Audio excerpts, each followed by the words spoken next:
എന്തുകൊണ്ട് തോറ്റു? കാരണങ്ങൾ അക്ഷരാർത്ഥത്തിൽ അക്കമിട്ട് നിരത്തിയിരിക്കുകയാണ് CPM-ന്റെ കേന്ദ്ര കമ്മിറ്റി. പിണറായി വിജയനെ കേന്ദ്രീകരിച്ച് നടത്തിയ പ്രചാരണം പാളിയത് മുതൽ പാർട്ടി നേതാക്കളിൽ ഒരു വിഭാഗത്തിന്റെ ആഡംബര ഭ്രമവും സ്വജനപക്ഷപാതവും വരെ പൊതുസമൂഹത്തിൽ നിന്ന് ഉയർന്ന എല്ലാ വിമർശനങ്ങളെയും CPM അംഗീകരിച്ചിരിക്കുന്നു. പാർട്ടിയും ജനങ്ങളും തമ്മിലുള്ള അകലം കൂടിയത് കൊണ്ട് തോൽക്കും എന്ന് മനസ്സിലാക്കാൻ പോലും കഴിഞ്ഞില്ല എന്നാണ് തുറന്നു പറച്ചിൽ. തെറ്റുകൾ CPM എങ്ങനെ തിരുത്തും എന്നാണ് സൂപ്പർ പ്രൈം ടൈം ഇന്ന് ചർച്ച ചെയ്യുന്നത്. ഈ ചർച്ചയിൽ ശ്രീ KG ജ്യോതിർഘോഷ്, മുതിർന്ന മാധ്യമ പ്രവർത്തകൻ, ശ്രീ NM പിയേഴ്സൺ, സാമൂഹ്യ നിരീക്ഷകൻ, ശ്രീ ബിജി എബ്രഹാം, CPM സഹയാത്രികൻ, ശ്രീ TK വിനോദൻ, സാമൂഹ്യ നിരീക്ഷകൻ എന്നിവർ. ആദ്യം ശ്രീ NM പിയേഴ്സൺ, CPM മുമ്പും തോറ്റിട്ടുണ്ട്, മുമ്പും വിലയിരുത്തൽ നടത്തിയിട്ടുണ്ട്, ആ വിലയിരുത്തൽ അംഗങ്ങൾക്ക് നൽകിയിട്ടുമുണ്ട്. പക്ഷെ ഇവിടെ എനിക്ക് കൗതുകകരമായി തോന്നിയ ഒരു കാര്യം, രാഷ്ട്രീയം പറയാൻ പറ്റിയില്ല അതുകൊണ്ട് തോറ്റു എന്ന വിലയിരുത്തലിലാണ്. വികസനത്തിലും ക്ഷേമത്തിലും കേന്ദ്രീകരിച്ചപ്പോൾ, പ്രചാരണം വ്യക്തി കേന്ദ്രീകൃതമായപ്പോൾ രാഷ്ട്രീയം പറയാൻ പറ്റിയില്ല, രാഷ്ട്രീയമായി എതിർപക്ഷത്തെ നേരിടാൻ പറ്റിയില്ല എന്ന് CPM വിലയിരുത്തുമ്പോൾ അതിനെ സമൂഹം എങ്ങനെ എടുക്കണം?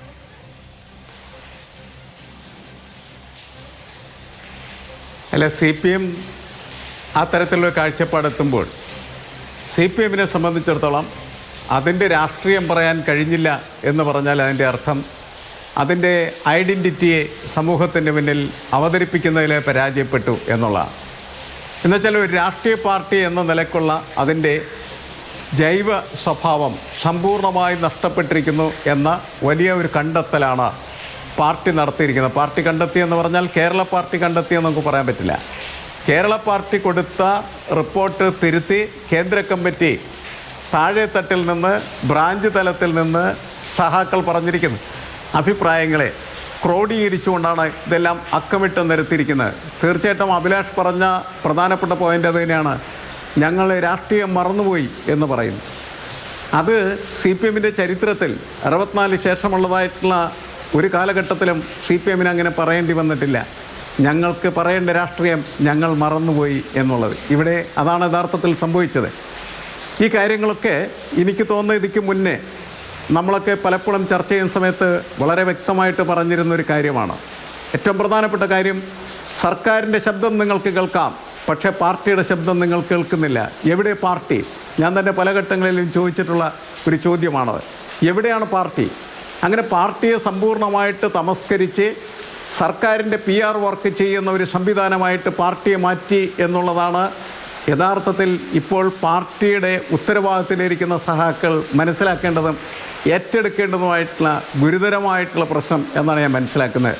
അതൊരു രാഷ്ട്രീയ പ്രശ്നം തന്നെയാണ്, രാഷ്ട്രീയമായിട്ടുള്ള ചോദ്യം തന്നെയാണ്. രാഷ്ട്രീയം മറന്നുപോയ പാർട്ടി അത് എങ്ങനെ വീണ്ടും രാഷ്ട്രീയത്തിലേക്ക് തിരിച്ചു വരും എന്നുള്ളതും പ്രസക്തമായ കാര്യമാണ്. തീർച്ചയായിട്ടും അവിടെ ശ്രീ ബിജി എബ്രഹാം, പാർട്ടി തന്നെ സമ്മതിക്കുന്നു, പാർട്ടിയും ജനങ്ങളും തമ്മിൽ അകലമുണ്ടായി, വിടവുണ്ടായി, അതുകൊണ്ട് തോക്കുമെന്ന് പോലും മനസ്സിലായില്ല എന്ന് പറയുമ്പോൾ ആ വിടവിന്റെ വലിപ്പം വളരെ വ്യക്തമാണല്ലോ. പാർട്ടിയും ജനങ്ങളും മാത്രമല്ല, താഴെ തട്ടിൽ പ്രവർത്തിക്കുന്ന, അടിസ്ഥാന തലത്തിൽ പ്രവർത്തിക്കുന്ന സഖാക്കളും നേതൃത്വവും തമ്മിലും അകന്നു പോയിട്ടുണ്ട്. അതും CPM-ന്റെ കേന്ദ്ര കമ്മിറ്റി സമ്മതിക്കുന്നുണ്ട്, അംഗീകരിക്കുന്നുണ്ട്. ഇനിയുള്ള ചോദ്യം എങ്ങനെ പരിഹരിക്കും ഈ പ്രശ്നം എന്നുള്ളതാണ്, എങ്ങനെ ഈ വിഷയത്തെ അഡ്രസ് ചെയ്യും എന്നുള്ളതാണ്. ദാ ഇങ്ങനെയൊക്കെ പറ്റി എന്ന് നാട്ടുകാരോട് പറയുക എന്നുള്ളതിനപ്പുറത്ത് പറ്റിയ പ്രശ്നങ്ങൾ പരിഹരിക്കുന്നതിലേക്ക് എപ്പോഴാണ് CPM കടക്കുക? അങ്ങനെ തിരുത്തുന്നതിന്റെ യാതൊരു ലക്ഷണവും നമുക്ക് ഇതുവരെ കാണാൻ കഴിയില്ല. ഇനി സെപ്റ്റംബറിൽ ചേരുന്ന വിശാല സംസ്ഥാന സമിതിയിൽ ഉണ്ടാകുമോ എന്നുള്ളത് കാത്തിരിക്കേണ്ടി വരും.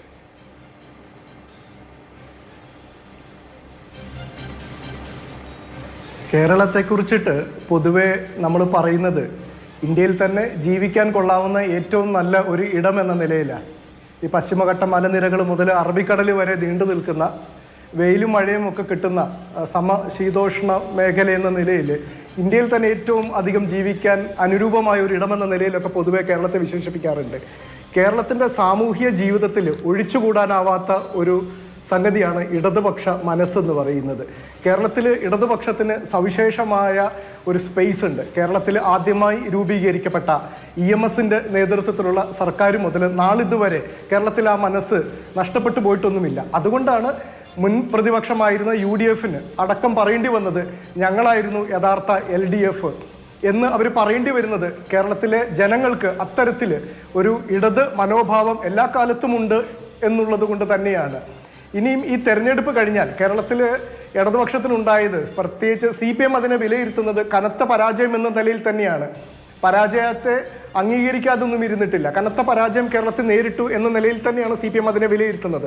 അതുകൊണ്ട് തന്നെയാണ് അസാധാരണമായ ഒരു നടപടി നമ്മൾക്കിവിടെ കാണാൻ സാധിക്കും. അങ്ങിപ്പോൾ സൂചിപ്പിച്ചതുപോലെ തിരുത്തലിൻ്റെ യാതൊരു ലക്ഷണവും ഇവിടെ കാണുന്നില്ല എന്ന് പറഞ്ഞത് വസ്തുതാവിരുദ്ധമാണ്. ഇപ്പം ഈ കേന്ദ്ര കമ്മിറ്റി തന്നെ ഇന്ത്യയിൽ നടന്ന വിവിധ സംസ്ഥാനങ്ങളുടെ തെരഞ്ഞെടുപ്പിനെ അവലോകനം നടത്തിക്കൊണ്ട് CPIM-ന്റെ വെബ്സൈറ്റിൽ പ്രസിദ്ധീകരിച്ചിരിക്കുന്ന ഈ വിവരം തന്നെ പൊതുജനങ്ങളുടെ സമക്ഷം സമർപ്പിക്കുകയാണ്. ജനങ്ങൾക്ക് അതിനകത്ത് എങ്ങനെയാണ് കേന്ദ്ര കമ്മിറ്റി ഈ തെരഞ്ഞെടുപ്പിൽ ഉണ്ടായിരിക്കുന്ന പരാജയത്തെ, CPM-ന് ഉണ്ടായിരിക്കുന്ന പരാജയത്തെ ആത്മാർത്ഥമായിട്ട് തന്നെ വിശദമായ വിമർശനങ്ങൾ ഉൾപ്പെടുത്തിക്കൊണ്ട് തന്നെയാണ് ആ വിമർശനങ്ങളെ അക്കമിട്ട് ഇവിടെ നിർത്തിയിരിക്കുന്നത്. എന്നു മാത്രമല്ല, സംസ്ഥാന തലത്തിൽ നാളിതുവരെ നമ്മൾ കണ്ട് ശീലിച്ചിട്ടില്ലാത്ത വിധം ഒരു തെരഞ്ഞെടുപ്പ് പരാജയത്തെ മുകളിൽ നിന്ന് താഴേക്ക് എന്ന ഒരു ശൈലിയെ സാധാരണ CPM സ്വീകരിച്ചിരിക്കുന്നത്. എന്നാൽ ഇപ്പോൾ താഴെത്തട്ടിൽ ബ്രാഞ്ച് തലം മുതലുള്ള പ്രവർത്തകരുടെ അഭിപ്രായങ്ങൾ കേട്ട് ഏരിയ ജില്ലാ തലത്തിൽ അഭിപ്രായങ്ങൾ കൊണ്ടുവന്നുകൊണ്ട് അത് സംസ്ഥാന കമ്മിറ്റിയിൽ അവതരിപ്പിക്കുന്ന ഒരു രീതിശാസ്ത്രമാണ് ഈ പ്രാവശ്യം സ്വീകരിച്ചിരിക്കുന്നത്. അവിടെ നിന്ന് സംസ്ഥാന കമ്മിറ്റി അത് വിലയിരുത്തി വീണ്ടും താഴെത്തട്ടിലേക്ക് ആ റിവ്യൂ റിപ്പോർട്ട് സമർപ്പിക്കുകയും ആവശ്യമായ തിരുത്തലുകൾ നടത്തുകയും ചെയ്യുന്നത് ഒരു അസാധാരണമായ നടപടിയല്ലേ? കാലങ്ങളായിട്ട് നമ്മൾക്കിത് കണ്ടുവരുന്ന ഒരു പതിവില്ല. എന്ന് മാത്രമല്ല, ഓരോ സംസ്ഥാന കമ്മിറ്റി അംഗങ്ങളും വിവിധ ഏരിയ കമ്മിറ്റികളിൽ പങ്കെടുത്തുകൊണ്ട് തന്നെ ഏരിയ അംഗങ്ങൾക്ക് പറയാനുള്ള വിമർശനങ്ങളെ സ്വതന്ത്ര മനസ്സോടുകൂടി കേൾക്കാൻ തയ്യാറായി എന്ന് പറയുന്നതും, ഉയർന്ന കമ്മിറ്റിയിലുള്ള സഖാക്കൾ താഴ്ന്ന കമ്മിറ്റികളിലുള്ള ആളുകളെ കേട്ടു, കമന്റ് ചെയ്യാതെ തന്നെ കേട്ടു, അവരുടെ കാഴ്ചപ്പാടുകളും കൂടി ചേർത്ത് റിപ്പോർട്ടുകൾ ഉണ്ടായി. സംസ്ഥാന സെക്രട്ടേറിയറ്റിന്റെ കണ്ടെത്തലിനെ സംസ്ഥാന സമിതി ഭേദഗതി വരുത്തി. കേന്ദ്ര കമ്മിറ്റി ഇപ്പോൾ അത് ക്രോഡീകരിച്ചിരിക്കുന്നു. കേന്ദ്ര കമ്മിറ്റിയുടെ കൂടി അഭിപ്രായം ചേർത്ത് അത് പാർട്ടി അനുഭാവികൾക്കും പാർട്ടി അണികൾക്കും പാർട്ടി മെമ്പർമാർക്കും ഒക്കെ വായിക്കാൻ പറ്റുന്ന വിധത്തിൽ സമൂഹത്തിന് മുമ്പിൽ അവതരിപ്പിച്ചു. അത്രയൊക്കെ ശരി, ഞാൻ ആ കാര്യത്തിനെ എതിർക്കുന്നില്ല. പക്ഷേ ഈ വിഷയം പരിഹരിക്കാൻ എന്ത് ചെയ്തു എന്നുള്ളതാണല്ലോ പ്രാഥമികമായ വിഷയം. ഞാൻ അതിലേക്ക് അങ്ങയിലേക്ക് വരാം. ശ്രീ ജ്യോതിർ ഘോഷ്, ഇവിടെ ഇപ്പോൾ CPIM പാർട്ടി അവരുടെ ഈ സംഘടനാ യോഗങ്ങൾ നടത്തി അതിൽ നിന്ന് എത്തുന്ന ഫൈൻഡിങ്സ് എന്ന് പറയുന്നത് നമ്മുടെ മുമ്പിൽ ഇപ്പോൾ പൊതുജന സമക്ഷം ഉണ്ട്.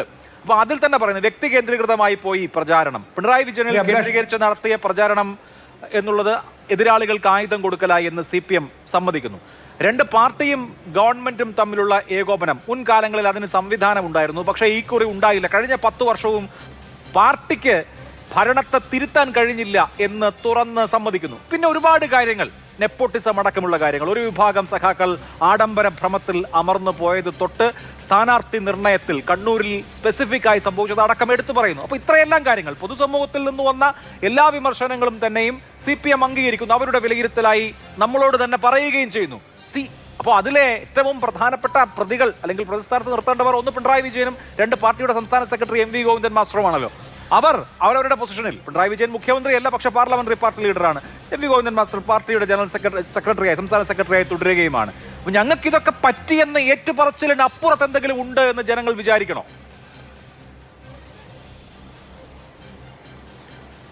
ഇതിനകത്ത് നമുക്കിപ്പോൾ മനസ്സിലാകുന്നത് ഒരു ഈ നമ്മുടെ കേരളത്തിലെ പൊതുസമൂഹത്തിന് വളരെ വ്യക്തമായിട്ട് ഈ തെരഞ്ഞെടുപ്പിന് മുമ്പേ ബോധ്യപ്പെട്ട കാര്യങ്ങൾ വളരെയധികം ചർച്ചയ്ക്ക് ശേഷം ഈ പറഞ്ഞതുപോലെ സാങ്കേതികമായിട്ട് താഴെ നിന്ന് മുകളിലേക്കും പിന്നെ മുകളിൽ നിന്ന് താഴേക്കും പിന്നെ മറിച്ചും പിന്നെ കേന്ദ്ര കമ്മിറ്റിയിലും ഒക്കെ പോയി ഇപ്പം അതിൻ്റെ റിവ്യൂ കമ്മിറ്റി ആ റിപ്പോർട്ട് പുറത്തു വന്നിരിക്കുന്നു. ഇതെല്ലാം ഇവിടെ നമ്മൾ ഇപ്പോൾ ഈ മാധ്യമങ്ങളിലൂടെ തന്നെ നമ്മൾ വളരെ സ്ഥിരമായി ചർച്ച ചെയ്തിരുന്ന വിഷയങ്ങളാണ്. അതിനകത്ത് പുതുതായിട്ടൊന്നുമില്ല. എന്നിട്ട് ഇപ്പം ഇതിനകത്തുനിന്ന് മനസ്സിലാക്കേണ്ട ഒരു സംഗതി, ഇതിൻ്റെ ഒരു സാങ്കേതികമായിട്ട് ഈ റിപ്പോർട്ടിലേക്ക് എടുത്ത് നോക്കിക്കഴിഞ്ഞാൽ ഇപ്പോൾ എനിക്ക് തോന്നുന്നു ഇപ്പോൾ ChatGPT-യോ അതല്ലെങ്കിൽ ഗ്രോക്കോ ക്ലൗഡ് AI പോലുള്ള ഏതെങ്കിലും ഒരു AI മോഡൽ ഇട്ട് കൊടുത്തിട്ട് ഇതിനകത്ത് ഈ റിപ്പോർട്ടിലെ കോൺട്രഡിക്ടറി ആയിട്ടുള്ള ഭാഗങ്ങൾ എടുത്ത് കാണിക്കാൻ പറഞ്ഞു കഴിഞ്ഞാൽ അവർ നിമിഷ നേരം കൊണ്ട് എടുത്ത് കാണിക്കും. കാരണം എന്ന് വെച്ച് കഴിഞ്ഞാൽ ആദ്യം പറയുന്നു ഈ പ്രചാരണത്തിൽ വന്ന വേണ്ടത്ര ശുഷ്കാന്തി ഇല്ലാതെ നമ്മളുടെ പോളിസീസും നമ്മുടെ നയങ്ങളും വികസനങ്ങളും ക്ഷേമ പ്രവർത്തനങ്ങളൊക്കെ ജനങ്ങളിലേക്ക് എത്തിക്കാൻ പറ്റാത്തത് കൊണ്ടാണ് പരാജയപ്പെട്ടതെന്ന് പറയുന്നത്. പിന്നെ അത് കഴിഞ്ഞ് കുറച്ച് പിന്നീട് അങ്ങോട്ട് പോകുമ്പോഴത്തേക്ക് പറയുന്നു പാർട്ടിയും പിന്നെ ഗവൺമെൻറ്റും തമ്മിലുള്ള അകലം വർദ്ധിച്ചു. അങ്ങനെ ഓരോന്ന് പറഞ്ഞിട്ട് ഇപ്പം വെള്ളാപ്പള്ളിയുടെ ആണെങ്കിൽ പോലും ഈ പറഞ്ഞതുപോലെ അതിനെ ശക്തമായിട്ട് ഇത് പിന്നെ വിമർശിക്കാൻ കഴിഞ്ഞില്ല. എല്ലായിടത്തും ഇങ്ങനെ വളഞ്ഞ് ഈ രണ്ട് ഭാഗത്തും തൊട്ട് ഇങ്ങനെ പോകുന്ന വളരെ വൈരുദ്ധ്യങ്ങൾ നിറഞ്ഞ ഈ വൈരുദ്ധ്യാത്മിക ഭൗതികവാദത്തിൻ്റെ സ്വാധീനം കൊണ്ടാണോ എന്ന് എനിക്കറിയത്തില്ല. ഈ ഇത്തരത്തിലുള്ള വൈരുദ്ധ്യമാണ് ഈ റിപ്പോർട്ടിൽ തുടക്കം മുതൽ അവസാനം വരെ എടുത്തു നോക്കിയാൽ കാണുന്നത്. പിന്നെ അവസാനം പറയാൻ ഉദ്ദേശിക്കുന്നത് ഇത് പിണറായി വിജയൻ്റെ മാത്രം എന്ന് വെച്ചാൽ ഗോവിന്ദൻ മാസ്റ്റർക്ക് പിണറായി വിജയന് പറയുന്ന അഭിപ്രായത്തിന് അപ്പുറത്തേക്ക് അഭിപ്രായത്തിൽ നിൽക്കാൻ പറ്റത്തില്ല. അതുകൊണ്ട് പിണറായി വിജയൻ്റെയും അല്ലെങ്കിൽ പാർട്ടി സെക്രട്ടറി ഗോവിന്ദൻ മാസ്റ്ററുടെയും നേതൃത്വത്തിന് പറ്റിയ പരാജയമാണ്, അത് ഏറ്റെടുക്കണം എന്നാണ് പറഞ്ഞത്. ഷുഡ് ഓൺ എന്നാണ് റിപ്പോർട്ടിനകത്ത് പറഞ്ഞേക്കുന്നത്, കേന്ദ്ര കമ്മിറ്റി പറഞ്ഞേക്കുന്നത്. അത് ഏറ്റെടുക്കണമെന്നാണ് പറഞ്ഞിരിക്കുന്നത്. അത് എടുത്തിട്ടുണ്ടോ എന്നെനിക്കറിയില്ല. അത് ഇനി അവരുടെ പിന്നെ ഈ പാർട്ടിക്കകത്ത് മാത്രം അത് സമ്മതിച്ചാൽ മതിയോ എന്നറിയില്ല. അപ്പോൾ ഈ രീതിയിൽ പിന്നെ ഈ റിപ്പോർട്ടിനകത്ത് വേറൊരു കാര്യം കൂടെ നമുക്ക് മനസ്സിലാക്കാനുണ്ട്. ഇപ്പോൾ ഈ തെരഞ്ഞെടുപ്പ് സമയത്ത് നിയോ ലിബറൽ നയങ്ങളെക്കുറിച്ചിട്ടുള്ള വിശദീകരണം പരാജയപ്പെട്ടു. ഒന്ന് ആലോചിച്ച് നോക്കുക, എന്താണ് ഒരു ഇന്നത്തെ വിദ്യാഭ്യാസ സമ്പന്നരായ ആൾക്കാരെ വിളിച്ചിട്ട് ചോദിക്കുക, ഒരു 10 പേരെ വിളിച്ചിട്ട്, ഇപ്പോൾ പാർട്ടിക്ക് വലിയ പാർട്ടി മെമ്പർമാരൊന്നും എല്ലാത്തരം വിളിച്ച് എന്താണ് ഇന്നത്തെ കാലഘട്ടത്തിലെ നിയോ ലിബറൽ പിന്നെ സമ്പ്രദായങ്ങൾ എന്താണ്, അല്ലെങ്കിൽ ഇന്ന് ഈ നിയോ ലിബറൽ അല്ലാത്ത CPMൻ്റെ ഉന്നത ഭാഗത്തുള്ള നേതാക്കൾ ആരാണ്, ഈ നിയോ ലിബറലിസത്തിനെയും ഈ നേതാക്കളെയും തമ്മിൽ വേർതിരിച്ച് കാണുന്നതാണോ, അവർ തമ്മിൽ കാണുന്ന വേർതിരിവാണോ ഈ നിയോ ലിബറലിസം എന്നൊക്കെ നമുക്ക് വേണമെങ്കിൽ ചോദിക്കാവുന്നതാണ്. അപ്പോൾ അത് അവ്യക്തമാണ്. ഇങ്ങനെ ഒന്നാമത്തെ കാര്യം CPMനെ ബാധിച്ചിരിക്കുന്ന ഏറ്റവും വലിയ പ്രശ്നം എന്ന് വെച്ചാൽ വ്യക്തതയില്ലായ്മയാണ്. ഒരു ലളിതമായ കാര്യം അവരുടെ കയ്യിൽ കൊടുത്തു കഴിഞ്ഞാൽ അതിനെ സങ്കീർണമാക്കിയായിരിക്കും അവതരിപ്പിക്കുക. പിന്നീട് അതേപോലെ തന്നെ ഒരു ഭാഗത്ത് പറയുന്നു ഈ പാർട്ടിയുടെ നയങ്ങളും അതേപോലുള്ള പാർട്ടിയുടെ രാഷ്ട്രീയവും പറയാനായിട്ട് പറ്റിയ നേതാക്കന്മാരുടെ നിരയില്ലാണ്ടായിപ്പോൾ. എന്തൊരു ഗതികേടാന്ന് ആലോചിച്ച് നോക്കൂ. നേരത്തെ ശ്രീ പിയേഴ്സൺ പറഞ്ഞതുപോലെ ഇപ്പം ഈ മധുരം പോയ പഞ്ചസാര പോലെയായത്. ആ വെള്ളം മാത്രമേ ഉള്ളൂ. ഇപ്പം പഞ്ചസാര, ആ മധുരം എന്നുള്ള സാധനം അതിനകത്ത് ഇല്ലാത്തൊരവസ്ഥയെത്തി. അതാണ് നമ്മൾ ഈ റിപ്പോർട്ട് കാണുമ്പോൾ നമുക്ക് ഒറ്റയടിക്ക് ഇതിനകത്തും തോന്നുന്നത്. വ്യക്തമായിട്ട് അല്ലെങ്കിൽ എന്ത് തെറ്റുപറ്റിയെന്ന് പോലും വ്യക്തമായിട്ട് പറയുന്നത്, അത് ഒളിഞ്ഞും വളഞ്ഞും ഒക്കെയാണ് പറയുന്നത്. അതല്ലെങ്കിൽ പറയണം മുഖ്യമന്ത്രിക്ക് തെറ്റുപറ്റി, സംസ്ഥാന സെക്രട്ടറിക്ക് തെറ്റുപറ്റി, അത് ഇന്നതാണ് തെറ്റ്, എങ്കിൽ മാത്രമല്ല തിരുത്താൻ പറ്റുകയുള്ളൂ. പക്ഷേ ആ തെറ്റിനെ ആ തെറ്റിൻ്റെ ആവർത്തനമാണ് ഇപ്പോൾ നമ്മൾ കാണുന്നത്. ഇന്നത്തെ ഗോവിന്ദൻ മാസ്റ്ററുടെ ആ പ്രതികരണം പോലും അതിൻ്റെ ആർക്കിടെക്ചർ എന്ന് പറയുന്നത് ആ തെറ്റിൻ്റെ ഒരു സ്റ്റെപ്പ് മുകളിലേക്കാണ് പോകുന്നത്. അപ്പോൾ പിന്നെ നമുക്ക് എങ്ങനെയാണ് ഈ പാർട്ടിയിൽ തിരുത്തപ്പെടുക, ഈ തിരുത്തലുണ്ടാവുക എന്ന് നമുക്ക് വിശ്വസിക്കാം. എന്ത് തിരുത്തലാണ് ഉണ്ടാവുക എന്നുള്ളത് വളരെ വളരെ പ്രസക്തമായ കാര്യമാണ്. എന്തായാലും ഇവിടെ സൂചിപ്പിച്ചതുപോലെ പൊളിറ്റിക്കൽ പെർസ്പെക്റ്റീവ്, പാർട്ടിയുടെ രാഷ്ട്രീയ നയങ്ങൾ, കാഴ്ചപ്പാടുകൾ ജനങ്ങളോട് വിശദീകരിക്കാൻ പറ്റുന്ന ഒരുപാട് ആളുകൾ ഈ പാർട്ടിയിൽ ഇല്ല എന്ന് 10 വർഷം ഭരിച്ചതിന് ശേഷം CPM പറയുകയാണ്. അതിലെനിക്ക് ഒരു ടെലിവിഷൻ ആങ്കർ എന്നുള്ള നിലയിൽ ആശ്വാസം തോന്നിയ കാര്യം, യങ് കേഡേഴ്സിനെ ടെലിവിഷൻ ഡിബേറ്റുകളിൽ അടക്കം വളരെ എഫക്റ്റീവായി ഇടപെടുന്നതിന് ട്രെയിൻ ചെയ്യിക്കും, അത് ഉടൻ തന്നെ ആരംഭിക്കും എന്ന് പറഞ്ഞതിലാണ്. കൂടുതൽ പാനലിസ്റ്റുകൾ നമുക്ക് എന്തായാലും ഉണ്ടാവുമല്ലോ, അത്രയും ആശ്വാസം. ശ്രീ TK വിനോദൻ, അടിസ്ഥാന വോട്ടുകൾ തന്നെ ചോർന്നുപോയി എന്ന് CPM സമ്മതിക്കുന്നുണ്ട്. വോട്ട് ഷെയർ കുറഞ്ഞതിൽ നിന്ന് അത് വളരെ വ്യക്തമാണെന്ന് പറയുന്നുണ്ട്. രാഷ്ട്രീയ കാഴ്ചപ്പാടുകളിൽ വന്ന അത്ഭുതകരമായ വീഴ്ചകൾ CPM തന്നെ ചൂണ്ടിക്കാണിക്കുന്നുണ്ട്. യോഗി ആദിത്യനാഥിൻ്റെ പ്രസംഗം എങ്ങനെ കിട്ടി, അതെങ്ങനെ വന്നു, അതൊരു പാർട്ടി സംസ്ഥാന സെക്രട്ടേറിയറ്റ് അംഗം ഞാൻ വായിക്കാം എന്ന് സമ്മതിച്ചത് എങ്ങനെയാണ് തുടങ്ങിയ കാര്യങ്ങൾ ആശ്ചര്യജനകമാണ് എന്ന് പാർട്ടി പറയാണ്. കേരളത്തിലെ ജനങ്ങൾക്ക് നേരത്തെ ആശ്ചര്യം തോന്നിയതാണ്. യോഗി ആദിത്യനാഥിൻ്റെ പ്രസംഗം വായിച്ചു കഴിഞ്ഞാണ് തദ്ദേശ തെരഞ്ഞെടുപ്പ് ഉണ്ടായത്. ആ തദ്ദേശ തെരഞ്ഞെടുപ്പിൽ തോറ്റപ്പോൾ ഇതുപോലെയുള്ള റിവ്യൂവും സംവിധാനങ്ങളോ ഒന്നും ഉണ്ടായിരുന്നില്ല. എന്തായാലും ഇപ്പോൾ അതിൽ ആശ്ചര്യം തോന്നുന്നുണ്ട്. നാട്ടുകാർക്ക് നേരത്തെ ആശ്ചര്യം തോന്നിയതാണ്. ഈ കാര്യത്തിൽ ഇനി എന്ത് ചെയ്യുമെന്ന കാര്യത്തിൽ ഇവിടെ ശ്രീ ജ്യോതിർ ഘോഷ് ചോദിച്ചതുപോലെ വ്യക്തതയുണ്ടോ, ക്ലാരിറ്റി ഉണ്ടോ? ഒരു വ്യക്തതയുമില്ല. ശരിക്കും ഇത് എന്ത് തെറ്റുതിരുത്തൽ രേഖയാണെന്ന് എനിക്ക് മനസ്സിലാവുന്നില്ല. CPMൻ്റെ ചരിത്രത്തിലെ ഏറ്റവും ദുർബലമായ ഒരു കേന്ദ്ര നേതൃത്വം, അവർ കേന്ദ്ര നേതൃത്വത്തിൻ്റെ തെറ്റുകളെക്കുറിച്ചൊന്നും അവർ പറഞ്ഞു. ഈ കാലം അത്രയും കേന്ദ്ര നേതൃത്വം എന്ത് ചെയ്യുകയായിരുന്നു? അവർക്ക് അമ്പരപ്പും അത്ഭുതവും ഒക്കെയാണ് പ്രകടിപ്പിക്കുന്നത്. അവർ പറയുന്നത് it is perplexing that how a message from Yogi Adityanath was solicited and a CPM minister agreed to read it out എന്നാണ്. പെർപ്ലക്സിങ്, അമ്പരപ്പും അത്ഭുതമൊക്കെ പ്രകടിപ്പിക്കുകയാണ്. ആരോട്?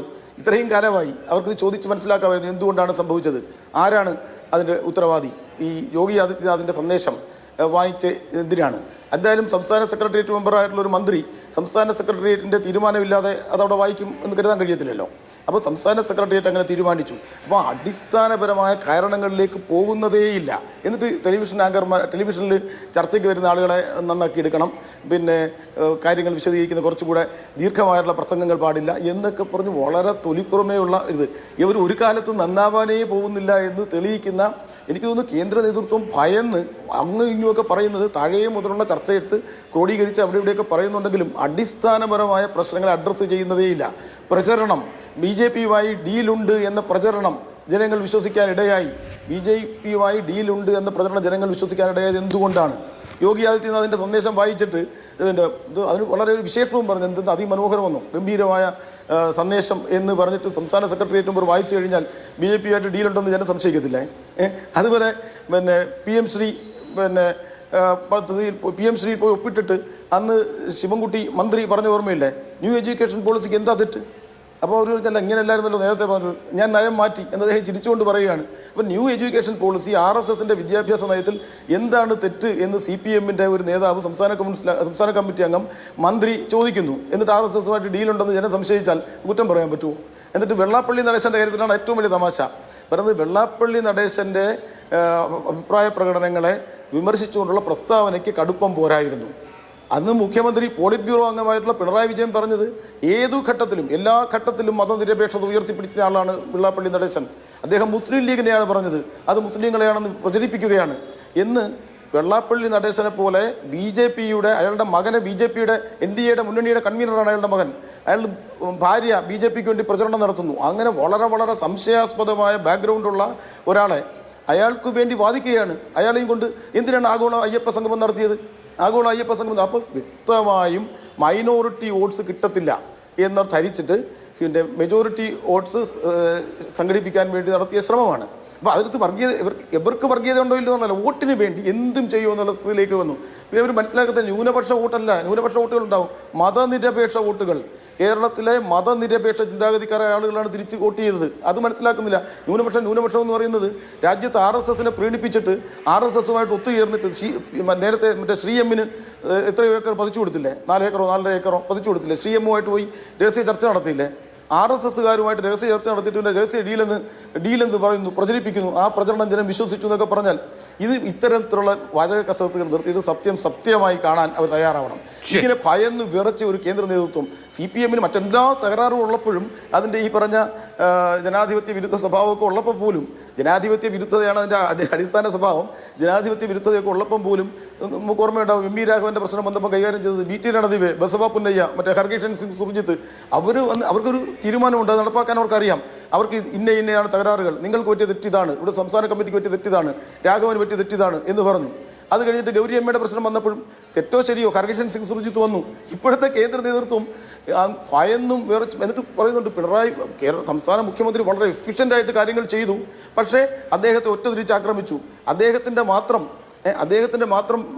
അദ്ദേഹത്തെ കേന്ദ്രീകരിച്ച് പ്രചരണം നടത്തിയത് കൊണ്ട് അദ്ദേഹത്തെ ടാർഗറ്റ് ചെയ്യാൻ അവർക്ക് എളുപ്പമായി. അദ്ദേഹത്തെ കേന്ദ്രീകരിച്ച് പറഞ്ഞത് ആരാ പറഞ്ഞത്? അപ്പോൾ അങ്ങനെ ആ തീരുമാനം ഉണ്ടായത് എങ്ങനെയാണ്? അപ്പോൾ അദ്ദേഹത്തിൻ്റെ പങ്ക് എന്താണ്? ഈ കാര്യങ്ങളൊന്നും അടിസ്ഥാന വോട്ടുകൾ പോയി എന്ന് പറയുമ്പം പാവപ്പെട്ടവർക്കും തൊഴിലാളികൾക്കും എതിരായ ഒരു സർക്കാരാണ് ഇതെന്ന് ജനങ്ങൾക്ക് ധാരണയുണ്ടായി. ഈ ക്ഷേമ വികസനം എന്ന് പറഞ്ഞിട്ട് ഈ പറഞ്ഞ എന്താണ്, നിങ്ങൾക്ക് തന്നില്ലയോ 2000 രൂപ ക്ഷേമ പെൻഷൻ തന്നില്ലേ, വോട്ട് ചെയ്യണം, തിരിച്ചു കുത്തി, ഇത് വാങ്ങിച്ച് നക്കിയേച്ച് തിരിച്ചു കുത്തിയെന്ന് MM മണി പറഞ്ഞു. ഇമാതിരിയുള്ള വർത്തമാനം പാവപ്പെട്ടവനും സാധാരണക്കാരനും എതിരായി പോകത്തില്ലയോ? അതുപോലെ ഈ വികസനം എന്ന് പറയുമ്പോഴേ ഇവർ എന്തോ പഠിച്ചത്, സിംഗൂരും നന്ദിഗ്രാമിൽ നിന്ന് എന്തോ പഠിച്ചത്, കേരളയിൽ കേരളയിൽ വേണോ വേണ്ട എന്നുള്ള, പാവയ്ക്ക പോലൊരു സംസ്ഥാനത്ത് കേരളയിൽ വേണോ എന്നുള്ളത് വേറൊരു കാര്യം. പക്ഷെ അത് നടപ്പാക്കിയ രീതി അടിച്ചേൽപ്പിക്കും. ഞങ്ങളാണ് ഭരിക്കുന്നത്, ഞങ്ങൾ തീരുമാനിക്കും, ഞങ്ങൾ അടിച്ചേൽപ്പിക്കും. ആ സമീപനത്തിനാണ് തിരിച്ചടിച്ചത്. ആശാ വർക്കർമാർ സമരം ചെയ്തു. അപ്പോൾ സാങ്കേതിക ന്യായങ്ങളാണ് പറയുന്നത്. അവരുമായിട്ട് ചർച്ചയ്ക്ക് തയ്യാറായോ? ഓരോ തവണ ചർച്ചയ്ക്ക് വിളിച്ചിട്ട് അവമാനിച്ചു വിടുമല്ലേ?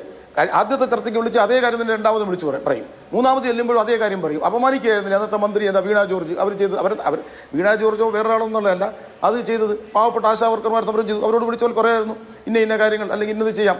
എന്നിട്ട് ഇതേ സമയത്ത് വലിയ ന്യായവും സാമ്പത്തിക പ്രശ്നങ്ങളും പറയുന്നു. അതേ സമയത്താണ് പബ്ലിക് സർവീസ് കമ്മീഷൻ്റെ ചെയർമാനും അംഗങ്ങൾക്കും ലക്ഷക്കണക്കിന് രൂപ വർദ്ധിപ്പിച്ചു കൊടുത്തത്. അപ്പം ജനങ്ങൾക്ക് അങ്ങനെ ധാരണയുണ്ടായി. തെറ്റിദ്ധാരണയോ എന്തോ ആവട്ടെ, ഇത് പാവപ്പെട്ടവർക്കും സാധാരണക്കാർക്കും എതിരായിട്ട് അതിസമ്പന്നർക്ക് വേണ്ടി നിലകൊള്ളുന്ന ഒരു സർക്കാരാണെന്ന ധാരണ ജനങ്ങൾക്കുണ്ടായി. ഇതൊക്കെ ഉണ്ടാകുന്ന സമയത്ത് ഈ കേന്ദ്ര നേതൃത്വം എന്ത് ചെയ്യുകയായിരുന്നു? ഇപ്പോഴും ഇതിന് ഒരു പരോക്ഷമായ ന്യായീകരണം ഉണ്ടാക്കുകയാണ്. ഇതിപ്പം പറയുന്ന തെറ്റുകളെന്ന് പറയുന്നത് തുറന്ന് അംഗീകരിക്കാനും തുറന്ന ചർച്ചയ്ക്ക് തയ്യാറാവുകയല്ല ചെയ്യുന്നത്. ഈ എല്ലാവർക്കും അറിയാവുന്ന ഒരിക്കലും ഒടിവെക്കാനൊക്കാത്ത തെറ്റുകളെ സൂചിപ്പിച്ചിട്ട് അതിന് പരോക്ഷമായ ന്യായീകരണങ്ങൾ ഉണ്ടാക്കുകയാണ്. എനിക്ക് ഏറ്റവും തമാശ തോന്നുന്നത്, എന്തിനാണ് ഒരു സംസ്ഥാന സെക്രട്ടേറിയറ്റ് മെമ്പർ യോഗി ആദിത്യനാഥിൻ്റെ മെസ്സേജ് വാങ്ങിച്ചത്, അത് വായിച്ചത് അവർക്ക് മനസ്സിലാവുന്ന പെർപ്ലക്സിങ് എന്നാണ് പറയുന്നത്. ഒരു കേന്ദ്ര കമ്മിറ്റി ഇത് പറയുകയാണ്, കേന്ദ്ര കമ്മിറ്റിക്ക് മനസ്സിലായിട്ടില്ല സംസ്ഥാന നേതൃത്വം എന്തായാലും ചോദിക്കണ്ടേ? സംസ്ഥാന നേതൃത്വം മനസ്സിലാക്കാൻ ഇതുവരെ കഴിഞ്ഞില്ലേ? ശരി, അതൊരു വളരെ പ്രധാനപ്പെട്ട ചോദ്യമാണ്. ദയനീയമായ ഒരു ചിത്രമാണ് ശരിക്കും പറഞ്ഞാൽ CPM-ന്റെ കേന്ദ്ര നേതൃത്വം എന്ന് പറയുന്നത്. ശരി, ഇപ്പോൾ പൊതുസമൂഹത്തിന് മുമ്പിൽ ഈ വിഷയങ്ങൾ വെക്കുക എന്നുള്ളതിനപ്പുറത്ത് എന്ത് കറക്ഷൻ എന്നുള്ളതാണ് അതിലെ മൗലികമായ വിഷയം. ശ്രീ NM പിയേഴ്സൺ, ഒരുപാട് കാര്യങ്ങൾ CPM സമ്മതിക്കുന്നുണ്ട്. നേതാക്കളുടെ സംസാരം, ശരീരഭാഷ, പൊതുജനമധ്യത്തിൽ പറയുന്ന കാര്യങ്ങളെല്ലാം റെക്കോർഡ് ചെയ്യപ്പെടുന്നുണ്ട്, അത് പ്രചരിപ്പിക്കപ്പെടും എന്നുള്ളത് മനസ്സിലാക്കിയല്ല ആളുകൾ സംസാരിച്ചത് തുടങ്ങിയ കാര്യങ്ങളൊക്കെ പറയുന്നുണ്ട്. ഏറ്റവും കാതലായ വിഷയം, 10 വർഷം ഭരണമുണ്ടായിരുന്നു. ആ ഭരണത്തിൻ്റെ സമയത്ത് പാർട്ടിയുടെ നയപരമായ വിഷയങ്ങൾ ഏതെങ്കിലും തരത്തിൽ സർക്കാരിനെ കൊണ്ട് കറക്റ്റ് ചെയ്യിക്കാനോ അതല്ലെങ്കിൽ സർക്കാരുമായി ബന്ധപ്പെട്ട ആ നയപരമായ വിഷയങ്ങൾക്ക് അനുരൂപമായി വേണം സർക്കാരിൻ്റെ നയം എന്ന നിലയിൽ മുന്നോട്ട് പോകാനോ കഴിഞ്ഞില്ല എന്നുള്ളതാണല്ലോ. മുൻകാലങ്ങളിൽ അത് കഴിഞ്ഞിട്ടുണ്ട്. ഏകോപന സമിതി ഉണ്ടായിരുന്നു, ക്യാബിനറ്റ് ഫ്രാക്ഷൻ ഉണ്ടായിരുന്നു, ആ നിലയിൽ മുമ്പോട്ട് പോയി. പക്ഷേ ഇത്തവണ അത് കഴിഞ്ഞിട്ടില്ല എന്ന് പറയുമ്പോൾ പിണറായി വിജയൻ എന്ന ടവറിംഗ് പേഴ്സണാലിറ്റി സർക്കാരിനെ നയിക്കുമ്പോൾ പാർട്ടി ഇതിനോട് ചേർന്ന് പോവുക എന്നുള്ളതല്ലാതെ ഒരു തരത്തിലും ഇടപെടാൻ കഴിയാത്ത ഒരു സംവിധാനമായി മാറിപ്പോയി എന്ന് അഡ്മിറ്റ് ചെയ്യുകയാണല്ലോ. അപ്പം ഇനി അങ്ങനെ ഉണ്ടാവാതിരിക്കാൻ, ഇനിയിപ്പോൾ ഭരണമില്ല ഇപ്പോൾ വരുന്ന 5 വർഷത്തേക്ക് ഏറ്റവും കുറഞ്ഞത്, പക്ഷേ ഇനിയുള്ള മുന്നോട്ട് പോക്കിൽ രാഷ്ട്രീയമായി പാർട്ടിയുടെ ശരികൾ നടപ്പാക്കപ്പെടണമെന്ന് ഉറപ്പിക്കാൻ എന്തുണ്ട് എന്നുള്ളതൊരു പ്രശ്നമല്ലേ?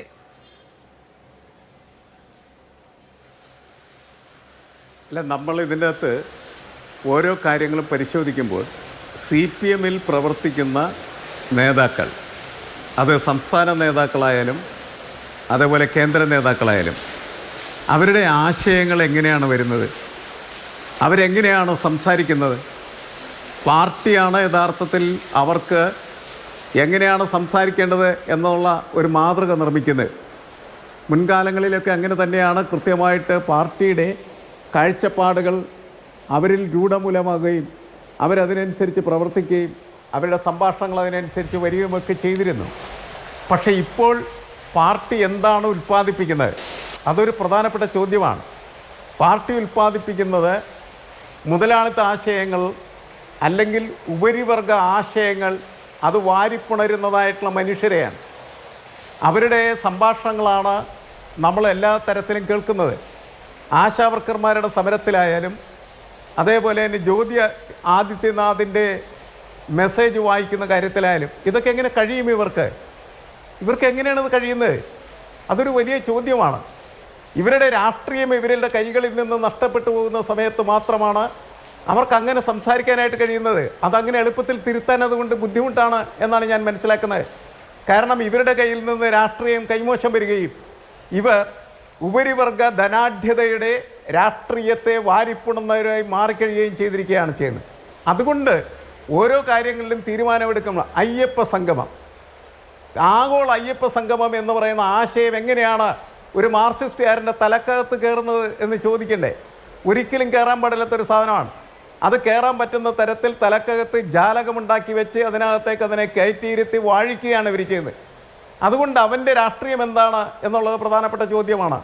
സെക്രട്ടേറിയറ്റ് മെമ്പറായി കഴിഞ്ഞാലും സെക്രട്ടറി ആയി കഴിഞ്ഞാലും പോളിറ്റ് ബ്യൂറോ മെമ്പറായി കഴിഞ്ഞാലും ഏത് തരത്തിലുള്ള രാഷ്ട്രീയമാണ് അയാളിൽ നിന്ന് ഉൽപ്പാദിപ്പിക്കപ്പെടുന്നത് പരിശോധിക്കുമ്പോഴാണ് ആ രാഷ്ട്രീയം എന്ന് പറയുന്നത് ഉപരിവർഗ ധനാഢ്യതയുടെ രാഷ്ട്രീയമായി മാറിത്തീരുന്നത്. അതുകൊണ്ടാണ് ആശാവർക്കർമാരുടെ സമരത്തെ അവരെടുത്തതായിട്ടുള്ള സമീപനം അങ്ങനെയായി ഇത് മാറിത്തീർന്നത്. ഓരോ വിഷയത്തിലും നമ്മൾ പരിശോധിക്കുന്ന സമയത്ത് എങ്ങനെ ഇവർക്ക് ഇങ്ങനെ പെരുമാറാനും പ്രവർത്തിക്കാനും കഴിയുമെന്ന് ചോദിക്കുന്ന സമയത്ത് ഇവരുൽപ്പാദിപ്പിക്കുന്ന രാഷ്ട്രീയം എന്ന് പറയുന്നത് ഇടതുപക്ഷ രാഷ്ട്രീയമല്ല എന്നുള്ളതാണ്. ആ തിരിച്ചറിവാണ് ഏറ്റവും പ്രധാനപ്പെട്ടതായിട്ടുണ്ടാകേണ്ടത്. ആ തിരിച്ചറിവുണ്ടായാൽ എങ്ങനെ ഇടതുപക്ഷ രാഷ്ട്രീയത്തെ ഉൽപ്പാദിപ്പിക്കാൻ പറ്റുന്ന തരത്തിലേക്ക് CPM എന്ന് പറയുന്ന പാർട്ടിയെ മാറ്റിയെടുക്കാനായിട്ട് കഴിയും. ഇപ്പോഴും പറയുന്നത് എന്താണ്?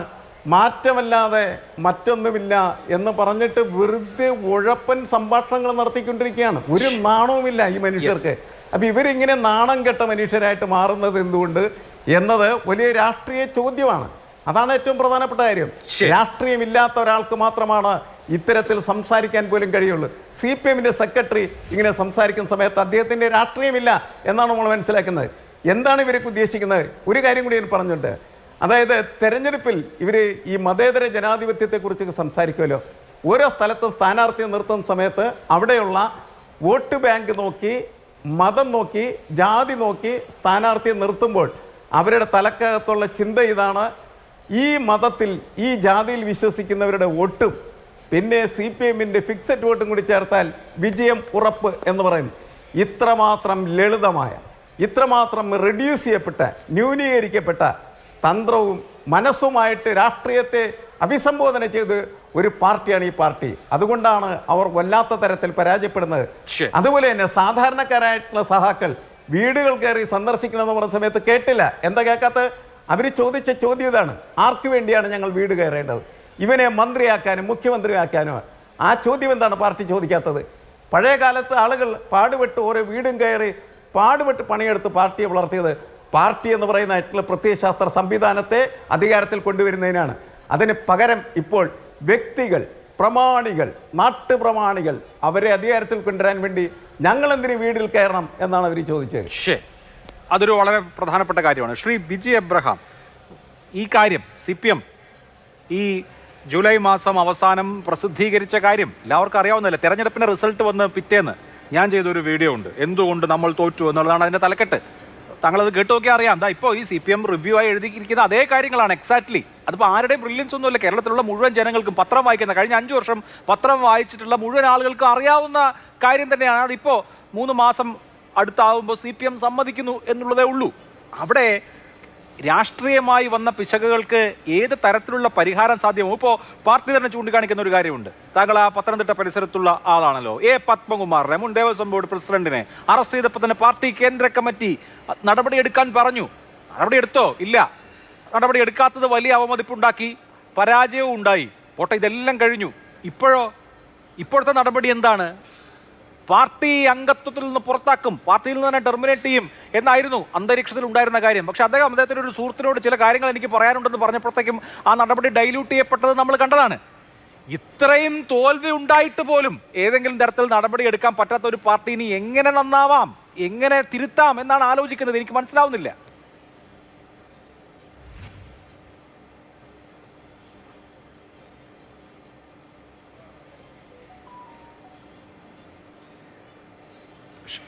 ശ്രീ ബിജി എബ്രഹാം. ശ്രീ അഭിലാഷ്, താങ്കളുടെ ചോദ്യം എനിക്ക് പൂർണ്ണമായിട്ടും കേൾക്കാൻ കഴിഞ്ഞില്ല. ഇടയ്ക്ക് നെറ്റ്വർക്കിന്റെ ഒരു ചെറിയ പ്രശ്നം ഉണ്ടായിരുന്നു. എന്നിരുന്നാലും ഈ ചർച്ചയുടെ ആദ്യ ഭാഗത്തിൽ പാനലിസ്റ്റുകൾ അങ്ങുൾപ്പെടെ പറഞ്ഞതുപോലെ കേന്ദ്ര കമ്മിറ്റിയുടെ വിശകലന റിപ്പോർട്ടാണ് CPIM-ന്റെ വെബ്സൈറ്റിൽ പ്രസിദ്ധീകരിച്ചിരിക്കുന്നത്. സംസ്ഥാനത്ത് താഴെത്തട്ടിൽ ബ്രാഞ്ച് മുതൽ മുകളിലോട്ടുള്ള പാർട്ടിയുടെ തോൽവിയുടെ പരാജയം വിലയിരുത്തിക്കൊണ്ടുള്ള ഒരു റിപ്പോർട്ടോ വിശകലനവുമല്ല ഇപ്പോൾ വന്നിരിക്കുന്നത്. അത് ഞാൻ മനസ്സിലാക്കുന്നത് ഓഗസ്റ്റ് മാസം അവസാനത്തോടുകൂടി സംസ്ഥാന തലത്തിലുള്ള ഒരു വിശകലനം, എന്തുകൊണ്ട് പാർട്ടിക്ക് പരാജയം ഉണ്ടായി എന്നുള്ളതിനെ ഒരു സൂക്ഷ്മമായ ഒരു വിശകലനം പുറത്തു വരും എന്ന് തന്നെയാണ് ഞാൻ മനസ്സിലാക്കുന്നത്. ഇപ്പം ഉണ്ടായിരിക്കുന്നത് ഇന്ത്യയിലെ വിവിധ സംസ്ഥാനങ്ങളിൽ നടന്ന തെരഞ്ഞെടുപ്പുമായി ബന്ധപ്പെട്ട് പാർട്ടി നടത്തിയിരിക്കുന്ന പ്രാഥമിക മനസ്സിലാക്കലിൻ്റെ വെളിച്ചത്തിൽ, അന്വേഷണത്തിൻ്റെ വെളിച്ചത്തിൽ നടത്തിയിരിക്കുന്ന ഒരു അനാലിസിസാണ്. അതിൽ തന്നെ ഈ വെബ്സൈറ്റിൽ ഇന്ന് ഏതാണ്ട് 98 പോയിന്റുകൾ അവിടെ പറയുന്നുണ്ട്, വിശദമായിട്ട് അതിനകത്ത് പരാമർശിക്കുന്നുണ്ട്. അപ്പോൾ അതിനകത്ത് നിങ്ങൾ ഇതിൻ്റെ അകത്ത് ആദ്യഘട്ടത്തിൽ മാധ്യമപ്രവർത്തകൻ ശ്രീ ജ്യോതിർഘോഷ് പറയുന്നത് പോലെ ഉപരിവിപ്ലവമായിട്ടുള്ള ഒരു വിമർശനമൊന്നും അല്ല ഇതിനകത്ത് പറഞ്ഞിരിക്കുന്നത്, മറിച്ച് വളരെ ഗൗരവമായ വിമർശനങ്ങൾ തന്നെയാണ് പറഞ്ഞിരിക്കുന്നത്. വ്യക്തി കേന്ദ്രീകൃതമായ ഒരു പ്രചരണം കേരളത്തിൽ ഉണ്ടായി എന്ന് അതിനകത്ത് പറയുന്നുണ്ട്. പിണറായി സഖാവിനെ മാത്രം കേന്ദ്രീകരിച്ചുകൊണ്ട് പോസ്റ്ററുകളിലും ബാനറുകളിലും ഒക്കെ അദ്ദേഹത്തിൻ്റെ ചിത്രം ഉപയോഗിച്ചുകൊണ്ടുള്ള ഒരു പ്രചരണം ആയിരുന്നില്ല ഒരുപക്ഷെ ഇടതുപക്ഷത്തിൽ ഉണ്ടാകേണ്ടിയിരുന്നത്. മുൻകാലങ്ങളിൽ അങ്ങനെ ആയിരുന്നില്ല. കേരളത്തിലും അല്ലെങ്കിൽ ഇന്ത്യയിൽ തന്നെയുമുള്ള വളരെ പരിണതപ്രജ്ഞരായിട്ടുള്ള മരണപ്പെട്ടു പോയിട്ടുള്ള നേതാക്കന്മാരെ ഒക്കെ പ്രചരണത്തിനും പ്രചരണ പരിപാടികൾക്കൊക്കെ പ്രയോജനപ്പെടുത്തുന്ന പരസ്യ രീതികളൊക്കെ തന്നെ മുൻകാലങ്ങളിൽ ഉണ്ടായിരുന്നു. ദേശീയ അന്തർദേശീയ നേതാക്കളെയൊക്കെ തന്നെ പ്രചരണ പരിപാടികൾക്കൊക്കെ ഉപയോഗിക്കുകയും പ്രയോജനപ്പെടുത്തുന്ന ഒരു രീതിയൊക്കെ ഉണ്ടായിരുന്നു. പക്ഷേ ഈ കുറി അത് പിണറായി വിജയനിലേക്ക് കേന്ദ്രീകരിക്കപ്പെട്ടു എന്നുള്ളൊരു വിമർശനം ഗൗരവമായി പാർട്ടി മനസ്സിലാക്കുന്ന ഒരു വിമർശനമാണ്. അതേപോലെ തന്നെ സർക്കാരിൻ്റെ പ്രവർത്തനങ്ങളിൽ പാർട്ടിയുടെ ഒരു നിയന്ത്രണമില്ലായ്മ ഉണ്ടായി എന്നുള്ളത് ഗൗരവമായ ഒരു വിമർശനം. പ്രത്യേകിച്ച് സർക്കാർ എടുക്കുന്ന വിവിധ പദ്ധതികളുമായി ബന്ധപ്പെട്ട് പാർട്ടിയുടെ സബ് കമ്മിറ്റികൾ അതിനകത്ത് ഇടപെടുകയും അതിനകത്ത് ആവശ്യമായ തിരുത്തലുകളും നിർദ്ദേശങ്ങളും ഒക്കെ കൊണ്ടുവരുന്ന ഒരു രീതി, ഒരു മെത്തഡോളജി മുൻകാലങ്ങളിൽ ഉണ്ടായിരുന്നു. അത് ഈ കുറി പ്രത്യേകിച്ച് ഈ രണ്ടാമത്തെ LDFന്റെ ഈ തൊട്ടു മുമ്പുണ്ടായിരുന്ന ഗവൺമെന്റിന്റെ കാലഘട്ടത്തിൽ ഉണ്ടായിരുന്നില്ല എന്നുള്ളത് ഗൗരവകരമായ ഒരു വിമർശനമാണ്. പാർട്ടി നേതാക്കളുടെ ശൈലി മാറേണ്ടതുണ്ട്. ഇപ്പം ഈ പാനലിസ്റ്റുകൾ സൂചിപ്പിച്ചതുപോലെ തന്നെ പാർട്ടി നേതാക്കളുടെ ശൈലിയിൽ ഉണ്ടായിരിക്കുന്ന പോരായ്മ തിരുത്തേണ്ടതുണ്ട് എന്നുള്ളത് ഗൗരവകരമായിട്ടുള്ളൊരു വിമർശനമാണ്. മൃദു ഹിന്ദുത്വ ആരോപണം എന്നുള്ളത് അല്ലെങ്കിൽ ആക്ഷേപം എന്നുള്ളത് ഏറെ തെറ്റിദ്ധരിക്കപ്പെട്ടിട്ടുണ്ട്. ഇപ്പം ഉദാഹരണം പറഞ്ഞു കഴിഞ്ഞാൽ ഇപ്പം ഈ സെക്യുലറിസത്തിൽ കേരളത്തിൽ സെക്യുലറിസം ഏറ്റവും നന്നായിട്ട് പ്രഘോഷണം ചെയ്യുകയും പ്രാക്ടീസ് ചെയ്യുന്നതും UDF ആണ് എന്ന തരത്തിലുള്ള ഒരു നറേറ്റീവ് UDFന് അത് വലിയ അളവിൽ പ്രചാരം നൽകുന്നതിനകത്ത് സാധിച്ചു. അതിനകത്ത് മാധ്യമങ്ങളുടെ ഒരു അകമഴിഞ്ഞ പിന്തുണ UDFന് അതിനകത്ത് ലഭിക്കുകയും ചെയ്തു.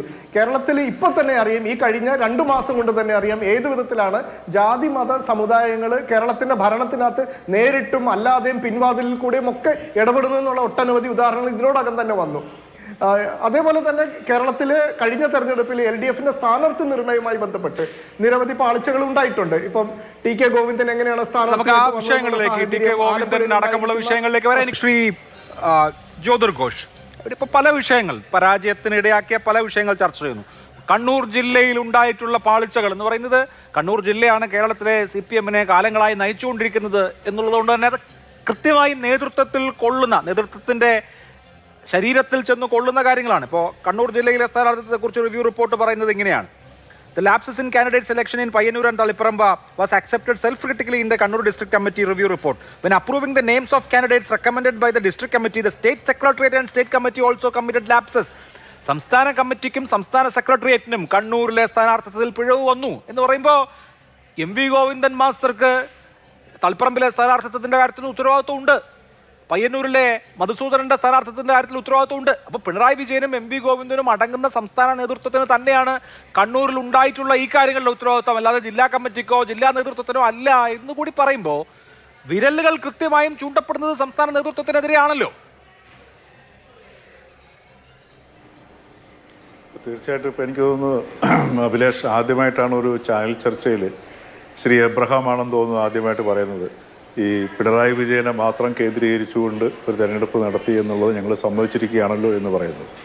ഈ റിപ്പോർട്ടിൽ അതിൻ്റെ ഉള്ളടക്കം അതാണല്ലോ എന്ന് പറയുന്നത്. ഒരുപക്ഷെ അത് ആദ്യമായിട്ടുള്ളൊരു വെളിപ്പെടുത്തലാണെന്ന് തോന്നുന്നു, സമ്മതിക്കലാണെന്ന് തോന്നുന്നു. അത്രയെങ്കിലും മാറ്റമുള്ള നല്ല കാര്യം.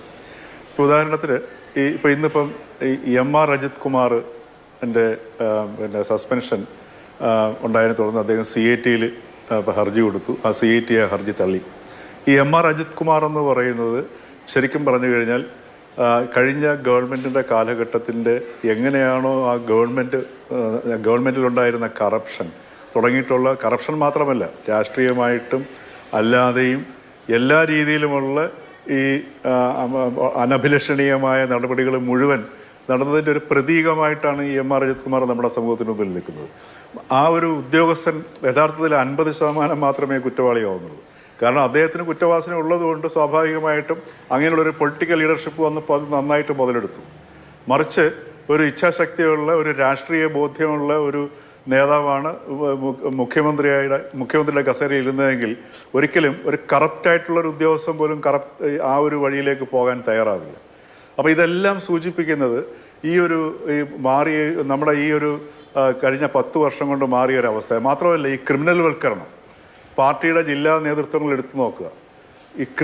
ഈ പറഞ്ഞതുപോലെ ഈ മയക്കുമരുന്നിൻ്റെ ആണെങ്കിലും എല്ലാത്തിൻ്റെയാണ്. ഇപ്പോൾ മയക്കുമരുന്ന് പിടിക്കുന്ന പിടുത്തം കണ്ടില്ലേ? ഇവിടെ വളരെ സജീവമായിട്ടൊരു സമാന്തര സമ്പദ് വ്യവസ്ഥയായിട്ട് പൊയ്ക്കൊണ്ടിരുന്ന ഒരു സംവിധാനമാണ്, ഒരു പ്രയാസമില്ല.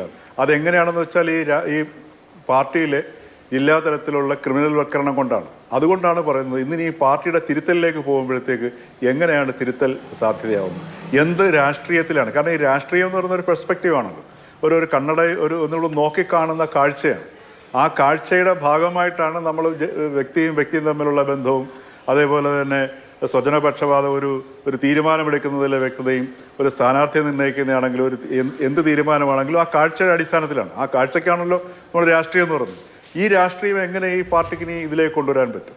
ഇപ്പം ജില്ലാ നേതൃത്വ സ്ഥാനത്തിലിരിക്കുന്ന നമുക്ക് പേര് പറയാൻ പറ്റാത്തത് കൊണ്ടാണ് വളരെ മോശകരമായ രീതിയിലുള്ള കുറ്റകൃത്യങ്ങളിൽപ്പെട്ടവരും കുറ്റകൃത്യങ്ങളുടെ പേരിൽ ജയിൽ ശിക്ഷ അനുഭവിച്ചവരും ജയിലിൽ കടന്നവരും ഒക്കെ പലയിടത്തും പാർട്ടിയുടെ നേതൃസ്ഥാനങ്ങളിൽ ഇരിക്കുന്നുണ്ട്.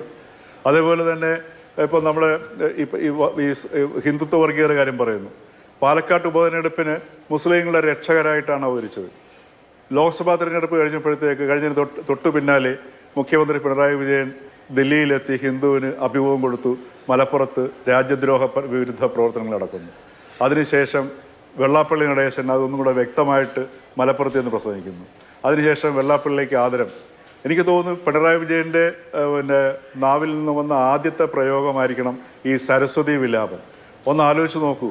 ഇവിടെ വാസ്തവത്തിൽ ഈ BJP-കാർക്കൊന്നും ഈ സംസ്കാരത്തെക്കുറിച്ച് വലിയ ധാരണ ഇല്ലായിട്ടാണെന്ന് തോന്നുന്നു. അതല്ലെങ്കിൽ വെള്ളാപ്പള്ളി ഗണേശൻ്റെ വായിട്ട് വരുന്ന പ്രയോഗങ്ങളാണ് സരസ്വതി വിലാസം എന്ന് പറഞ്ഞു കഴിഞ്ഞാൽ ആ സംസ്കാരത്തെ ആക്ഷേപിക്കുന്ന തുല്യമല്ലേ. അതിനുശേഷം നിലമ്പൂർ തെരഞ്ഞെടുപ്പ്. എനിക്ക് തോന്നുന്നു അഭിലാഷുമായിട്ട് നടത്തിയ ഇൻ്റർവ്യൂവിലാണെന്ന് തോന്നുന്നു ഗോവിന്ദ മാസ്റ്റർ തലേ ദിവസം പറഞ്ഞത് അടിയന്തരാവസ്ഥ കാലത്ത് ഞങ്ങൾ RSSുമായിട്ട് ഒന്നിച്ചിട്ടുണ്ടല്ലോ എന്ന് അല്ലേ? അതെ അതെ. അതിനുശേഷം പിന്നെ AK ബാലൻ്റെ പ്രസ്താവനകൾ ഇതെല്ലാം ഒരു മാല പോലെ ഇങ്ങനെ വരികയായിരുന്നു ചെയ്തത്. ഏറ്റവും ഒടുവിൽ അതിൻ്റെ ക്ലൈമാക്സ് ആയിരുന്നു ഈ അയ്യപ്പ സംഗമം, ആഗോള അയ്യപ്പ സംഗമം. അതിനകത്ത് പിണറായി വിജയൻ്റെ അറിവോടുകൂടിയാണ് ദേവസ്വം ബോർഡിൻ്റെ കയ്യിൽ നിന്ന് അയ്യപ്പ വിഗ്രഹം പിണറായി വിജയൻ അവിടെ സ്വീകരണ വേദിയിൽ വെച്ച് സമ്മാനമായിട്ട് സ്വീകരിക്കുന്നത്. അപ്പോൾ ഇത് യോഗിയുടെ ഈ സന്ദേശം വായിക്കലും ഇതെല്ലാം ഒരു അജണ്ടയുടെ പ്ലാനായി ഒരു ഭാഗമായിരുന്നു. എന്നിട്ട് അത് മാറിയിട്ട് ഇനിയിപ്പം ന്യൂനപക്ഷത്തിൻ്റെ അല്ലെങ്കിൽ മുസ്ലിങ്ങളുടെ രക്ഷകനാകാൻ ശ്രമിക്കുന്നു. അതേപോലെ എന്ത് ചെയ്യണമെന്നറിയുമില്ല. ഈ മൃദു ഹിന്ദുത്വത്തിൻ്റെ വഴി പോകണോ അതോ ഇനി അല്ലാതെ ഈ മൈനോറിറ്റീസിൻ്റെ പിന്നാലെ പോകണോ? ഇപ്പോൾ കൊല്ലം, കണ്ണൂർ ഈ രണ്ട് പ്രദേശങ്ങളെന്ന് പറഞ്ഞു കഴിഞ്ഞാൽ ഇപ്പോൾ ഞാൻ കൊല്ലം സ്വദേശിയാണ്. ഈ കൊല്ലത്തുള്ള കമ്മ്യൂണിസ്റ്റുകാരെയൊക്കെ നമുക്ക് നന്നായിട്ട് അറിയാവുന്നതാണ്. ഈ എന്ത് ചെയ്താലും ഒരു മാറ്റത്തിന് തയ്യാറാവാത്ത കമ്മ്യൂണിസ്റ്റുകാരാണ്. അവിടെ ഇന്ന് കൊല്ലം നഗരസഭയിൽ എനിക്ക് തോന്നുന്നു 11ആണോ 9 അറിയില്ല, ഉറപ്പില്ല, പിന്നെ പ്രതിനിധികളുണ്ട്. അതേപോലെ ചാത്തന്നൂർ പോലുള്ള സ്ഥലത്ത് അവിടുന്ന് MLA വന്നിരിക്കുന്നു. അപ്പോൾ ഇത്തരത്തിലുള്ള മാറ്റങ്ങൾ ഇങ്ങനെ സംഭവിക്കുകയാണ് ചെയ്യുന്നത്. അപ്പോൾ ഇതൊന്നും പാർട്ടി കാണുന്നില്ല. ഇതെന്തുകൊണ്ട് സംഭവിക്കുന്നില്ല? അതൊന്നും ഈ റിവ്യൂവിനകത്തില്ല. ഈ റിവ്യൂവിനകത്ത് ഈ കേട്ട മാസപ്പടിയെ കുറിച്ചിട്ടുള്ള ഒരു പരാമർശവുമില്ല. അതുപോലെ തന്നെ ആശാ വർക്കർമാരുടെ സമരം. ഈ പാർട്ടിക്ക് ഈ കേന്ദ്ര കമ്മിറ്റിക്കോ അല്ലെങ്കിൽ പോളിറ്റ് ബ്യൂറോയ്ക്കോ എന്തെങ്കിലും ഈ പറഞ്ഞതുപോലെ ഈ തൊഴിലാളി വർഗ ഇന്ന് MA ബേബി തലസ്ഥാന നഗരിയിൽ നടത്തിയ ഒരു പ്രസ്താവനയിൽ പറഞ്ഞു ഈ തൊഴിലാളി വർഗ പ്രസ്ഥാനം വിട്ടുകൊടുക്കില്ല, കീഴടങ്ങില്ല എന്നൊക്കെ പറയുന്നുണ്ട്. അങ്ങനെ ഒരു തൊഴിലാളി വർഗ സമീപനം ഉണ്ടായിരുന്നെങ്കിൽ ഈ ആശാ വർക്കർമാരുടെ സമരം ഒരുപക്ഷെ എനിക്ക് തോന്നുന്നു ഈ ഗവൺമെൻറ്റിനെ ഏറ്റവും കൂടുതൽ വലിച്ചിറക്കാൻ ഇടയായ ഒരു സംഗതി ആശാ വർക്കർമാർ. കാരണം അവരുടെ ആ ഒരു അവസ്ഥ കണ്ടു കഴിഞ്ഞാൽ മനുഷ്യനായിട്ടുള്ളവരുടെ അവസ്ഥ മനസ്സ് അവരുടെ ഭാഗത്തേക്ക് അറിയാതെ ചേർന്ന് പോകും. ഇവരെ എങ്ങനെ ഇങ്ങനെ ദ്രോഹിക്കാൻ കഴിയും, അവരോട് എങ്ങനെ ഇങ്ങനെ ഒരു സമീപനം എടുക്കാൻ കഴിയും? ഇവിടെ രാഷ്ട്രീയം ഒന്നും നോക്കേണ്ട ആവശ്യമില്ല. മനുഷ്യത്വത്തെക്കാൾ വലിയ രാഷ്ട്രീയം വേറൊന്നുമില്ല. അപ്പോൾ അത് പൂർണ്ണമായിട്ടും ഈ പാർട്ടിക്ക് നഷ്ടപ്പെട്ടിരിക്കുന്ന അവസ്ഥയാണ്. അതിന് എങ്ങനെ വീണ്ടെടുക്കാൻ പറ്റും? ഇപ്പോഴത്തെ നിലവിലുള്ള അവസ്ഥയിൽ ഇപ്പം എന്തുകൊണ്ടാണ് പിണറായി വിജയനെ കൊണ്ട് വെച്ച് നേതൃത്വ സ്ഥാനത്ത് അല്ലെങ്കിൽ ഇപ്പം ഗോവിന്ദ മാസ്റ്റർ ഉണ്ട് എന്ന് മാത്രമേ ഉള്ളൂ. പിണറായി വിജയനിൽ വെച്ചിട്ട് നേതാവെ കൊണ്ടുനടക്കുന്നതിൻ്റെ കാരണം എന്ന് വെച്ച് കഴിഞ്ഞാൽ അദ്ദേഹം അങ്ങോട്ട് മാറിക്കഴിഞ്ഞാൽ പിന്നെ സംഭവിക്കുന്നത് എന്താണെന്ന് അറിയാൻ പറ്റില്ല. കാരണം ഇപ്പോഴും പാർട്ടിയിലൊരു സ്വാധീനമുള്ളെങ്കിൽ ആധിപത്യമുള്ള നേതാവ് എന്ന് പറയുന്നത് അദ്ദേഹം മാത്രമേ ഉള്ളൂ. അപ്പോൾ ഇത്തരത്തിലൊരു വല്ലാത്ത ഒരു അവസ്ഥയെ മാത്രമല്ല ഈ ബംഗാളിലെ കണക്ക് കേരളത്തിലെ പാർട്ടി ആവുമെന്ന് എല്ലാവരും പറയുന്നുണ്ട്. പക്ഷെ അത് അങ്ങനെയല്ല സംഗതി. കാരണം ഈ CPM-നകത്ത് ഇന്നും അതിൻ്റെ അണികളിൽ നല്ലൊരു ശതമാനം ആൾക്കാർ ജീവിതത്തിൽ കുറേ നല്ലോണം വിദ്യാഭ്യാസമുള്ളവരും ജീവിതത്തിലെ മൂല്യങ്ങൾ വളരെ ഇതായിട്ട് ഉയർത്തിപ്പിടിക്കുന്നവരും സത്യസന്ധരുമായിട്ട് ജീവിക്കുന്ന മനുഷ്യരാണ്. അതാണ് ഇതിൻ്റെ ആ ഒരു ജനവിഭാഗത്തിൻ്റെ നല്ലൊരു ശതമാനമാണ് കഴിഞ്ഞ പ്രാവശ്യം UDF വോട്ട് ചെയ്തത്. അപ്പോൾ അവിടെയാണ് ഈ പാർട്ടി അതിനെയൊക്കെ എങ്ങനെ ഈ പാർട്ടി അഭിസംബോധന ചെയ്യാൻ പോകുന്നു എന്ന് ചോദിച്ചു കഴിഞ്ഞാൽ അതിനൊക്കെ അസാധ്യമായ സർഗശേഷിയുള്ള അപാരമായ സർഗശേഷി. എനിക്ക് ഇന്നത്തെ അവസ്ഥയിൽ EMSൻ്റെ ഒരു 10 മടങ്ങ് സർഗശേഷി ഉണ്ടെങ്കിൽ മാത്രമേ ഇന്നത്തെ അവസ്ഥയിൽ നിന്ന് ഈ പാർട്ടിയെ ഒരു ഏതെങ്കിലും രീതിയിൽ തിരുത്തിയോ അല്ലെങ്കിൽ മറ്റൊരു ദിശയിലേക്ക് കൊണ്ടുപോവുകയോ എങ്ങനെയെങ്കിലും ചെയ്ത് ഇതിനെ മുമ്പോട്ട് കൊണ്ടുപോകാൻ കഴിയുള്ളൂ എന്നുള്ളത്. ശരി, അവിടെ ശ്രീ TK വിനോദൻ, ഇപ്പോൾ യോഗി ആദിത്യനാഥിൻ്റെ സന്ദേശം ഇന്ത്യയിലെ തന്നെ ഏറ്റവും വലിയ ഹിന്ദുത്വ പ്രചാരകന്റെ സന്ദേശം പാർട്ടിയുടെ സംസ്ഥാന സെക്രട്ടേറിയറ്റ് മെമ്പർ ഒരു മടിയുമില്ലാതെ വായിച്ചത് പെർപ്ലെക്സിംഗ് ആണ് എന്ന് പാർട്ടിയുടെ കേന്ദ്ര കമ്മിറ്റിക്ക് ഇപ്പോൾ തോന്നുന്നുണ്ട്. ഒരു സർക്കാർ എന്തിനാണ് ഇതുപോലെ ഒരു അയ്യപ്പ സംഗമ മഹാമഹം നടത്തുന്നത് എന്നത് തന്നെ പെർപ്ലെക്സിംഗ് ആണ്. അത് ഇപ്പോഴും പാർട്ടിക്ക് തോന്നുന്നില്ലായിരിക്കാം. അതിനൊരു പ്രചാരണ സ്വഭാവം ഉണ്ടായിരുന്നല്ലോ. അപ്പോൾ ഏതാണ് രാഷ്ട്രീയമായി സ്വീകരിക്കേണ്ട നിലപാട്? വളരെ സെക്യുലറായ ഒരു പ്രതിച്ഛായ ഉണ്ടാവേണ്ട പാർട്ടി അത് കളഞ്ഞു കുളിക്കുന്ന രാഷ്ട്രീയ അഭ്യാസങ്ങളിലേക്ക് കടന്നു. അത് അടിസ്ഥാന രാഷ്ട്രീയത്തെ തന്നെ തിരസ്കരിക്കലാണ്. ഒരു ഇടതുപക്ഷ രാഷ്ട്രീയ പ്രസ്ഥാനത്തിന്റെ അടിസ്ഥാന രാഷ്ട്രീയത്തിൽ നിന്ന് തന്നെയുള്ള പിന്മടക്കമാണ് എന്ന് ഇപ്പോഴും CPM തോന്നുന്നില്ല എന്നാണോ? എനിക്ക് തോന്നുന്നു ഇതൊക്കെ സംഭവിക്കുമ്പം കേന്ദ്ര നേതൃത്വം എന്തു ചെയ്യുകയായിരുന്നു? കേരളത്തിൽ നിന്നുള്ള ഒരാളാണല്ലോ ദേശീയ ജനറൽ സെക്രട്ടറി. ഈ പറഞ്ഞ യോഗി ആദിത്യനാഥിൻ്റെ മെസ്സേജ് വായിച്ചു. അത് കഴിഞ്ഞ് പഞ്ചായത്ത് തെരഞ്ഞെടുപ്പ് തോറ്റു, നിയമസഭാ തെരഞ്ഞെടുപ്പും തോറ്റു കഴിയുന്നിട്ടാണ് അദ്ദേഹത്തിന് ഇപ്പോൾ ഈ അമ്പരപ്പുണ്ടായത്. അപ്പോൾ ആ ഘട്ടത്തിൽ കേന്ദ്ര നേതൃത്വം എന്ത് ചെയ്തു? അതുപോലെ തന്നെ ആ തൃശ്ശൂർ പൂരം കലക്കി ആ BJPക്ക് ജയിക്കാനുള്ള സാഹചര്യം ഉണ്ടാക്കിയെന്ന് MR അജിത് കുമാറിനെ കുറിച്ച് വലിയ ആരോപണം ഉണ്ടായി. എന്തായാലും അജിത് കുമാർ അയാളുടെ സ്വന്തം താല്പര്യത്തിന് വേണ്ടിയാണോ ഇത് ചെയ്തത്? അങ്ങനെ വിശ്വസിക്കാൻ പ്രയാസമാണ്. അപ്പോൾ അന്ന് MR അജിത് കുമാറിനെ ആ ജില്ലയുടെ ചുമതലയുള്ള റവന്യൂ മന്ത്രി പലതവണ വിളിച്ചിട്ട് ഫോൺ അറ്റൻഡ് ചെയ്തില്ല. അപ്പം സ്വിച്ച് ഓഫ് ചെയ്തു. വളരെ ഗുരുതരമായ ഒരു ആരോപണമാണ്. CPI അദ്ദേഹത്തെ ക്രമസമാധാന ചുമതലയിൽ നിന്ന് മാറ്റണമെന്ന് തുടർച്ചയായിട്ട് ആവശ്യപ്പെട്ടു പോലും വളരെ വൈകിട്ടാണത് ചെയ്തത്. ഈ സമയത്തുമൊക്കെ CPMൻ്റെ കേന്ദ്ര നേതൃത്വം എന്ത് ചെയ്യുകയായിരുന്നു? ഇപ്പോൾ പയ്യന്നൂരെയും തളിപ്പറമ്പിലെയും സ്ഥാനാർത്ഥി നിർണയത്തിൻ്റെ കാര്യം പറഞ്ഞു. പയ്യന്നൂർ സ്ഥാനാർത്ഥി നിർണയത്തിൽ ME ഗോവിന്ദൻ മാത്രമാണോ തളിപ്പറമ്പിലെ കാര്യത്തിൽ കുറ്റവാളി? പയ്യന്നൂരിൽ ആ പാവം കുഞ്ഞികൃഷ്ണൻ ആവർത്തിച്ച് പറഞ്ഞ് ഞാൻ ജയിക്കാൻ വേണ്ടിയോ ജയിക്കുമെന്ന് കരുതിയോ അല്ല മത്സരിച്ചത്, എന്നെ ജയിപ്പിക്കുകയായിരുന്നു ആളുകൾ. അദ്ദേഹത്തിന് നേരെ ചൊവ്വേ തെരഞ്ഞെടുപ്പ് പ്രചരണം നടത്താൻ പോലും പറ്റിയില്ല. കാരണം അത്രയ്ക്ക് വലിയ എതിർപ്പും അങ്ങനെ. കാരണം ഈ കയ്യൂക്കിൻ്റെയും ബലപ്രയോഗത്തിൻ്റെയും രാഷ്ട്രീയം അത് കേരളത്തിൽ അതാണ് ചിലവാകുന്നതെന്നുള്ള അവരുടെ ധാരണയ്ക്ക് കിട്ടിയ അടിയാണിത്. കാരണം അങ്ങനെ അപ്പം ആ TI മധുസൂദനൻ എന്ന് പറയുന്ന ആളുടെ പേരിലാണ് വലിയ ഗുരുതരമായ ആരോപണങ്ങൾ കുഞ്ഞികൃഷ്ണൻ ഉന്നയിച്ചിരുന്നത്. അപ്പോൾ നിങ്ങൾ എന്തു പറഞ്ഞാലും ഞങ്ങൾ ഇത് ചെയ്യും, ഞങ്ങൾക്ക് ചെയ്യും. പയ്യന്നൂർ പോലൊരു സ്ഥലം പാർട്ടി ഗ്രാമങ്ങൾ നിറഞ്ഞ ഒരു മണ്ഡലമാണ്, ജയിപ്പിക്കും. അത്തരം പാർട്ടി ഗ്രാമവും ആ സങ്കല്പവും ഒക്കെയാണ് ഇപ്പം തകിടം പറഞ്ഞത്. ഇപ്പോൾ അർജുൻ ആയങ്കിയുടെ ഫേസ്ബുക്ക് പോസ്റ്റ് വന്നു. അർജുൻ ആയങ്കി ആരാണ്? അർജുൻ ആയങ്കി, കൊടി സുനി തുടങ്ങിയിട്ടുള്ളവർ ഇവരുടെ വാൻഗാർഡാണ് ശരിക്കും പറഞ്ഞാൽ. CPMൻ്റെ മുന്നണിപ്പടയാണ് ഇപ്പോൾ തിരിഞ്ഞിരിക്കുന്നത്. ഇന്ന് അർജുൻ ആയങ്കിയുടെ ഫേസ്ബുക്ക് പോസ്റ്റ് എന്ന് പറയുന്നത് പിണറായി വിജയൻ്റെ പോലീസ് നയത്തിനെ കുറ്റപ്പെടുത്തിക്കൊണ്ടാണ്. ഞാൻ പറഞ്ഞത് അവരുടെ മുന്നണിയിൽ ഭിന്നിപ്പുണ്ടായിരിക്കുന്നു. ഈ കൊടി സുനി ജയിലിലായിപ്പോയി. അർജുൻ ആയങ്കിയും മറ്റേ തില്ലങ്കേരിയും ആ ടൈപ്പ് കക്ഷികൾ തെരുവിലിറങ്ങും. പിന്നെ ഇവർ ഉണ്ടാക്കി വെച്ചേക്കുന്ന സമ്പത്ത്, ഇതുണ്ടാക്കാവുന്ന പോകുന്ന പ്രശ്നങ്ങൾ, ഇത് ഈ അടിസ്ഥാന പ്രശ്നങ്ങൾ ഒന്നും കാണാതെ ഇവിടെ ചാനൽ ചർച്ചയ്ക്ക് ആളിനെ നമുക്ക് കുറച്ച് വരെ ട്രെയിൻ ചെയ്യിച്ചെടുക്കണം. പിന്നെ പ്രസംഗിക്കുമ്പോൾ കൂടുതൽ നേരം പ്രസംഗിക്കരുത്.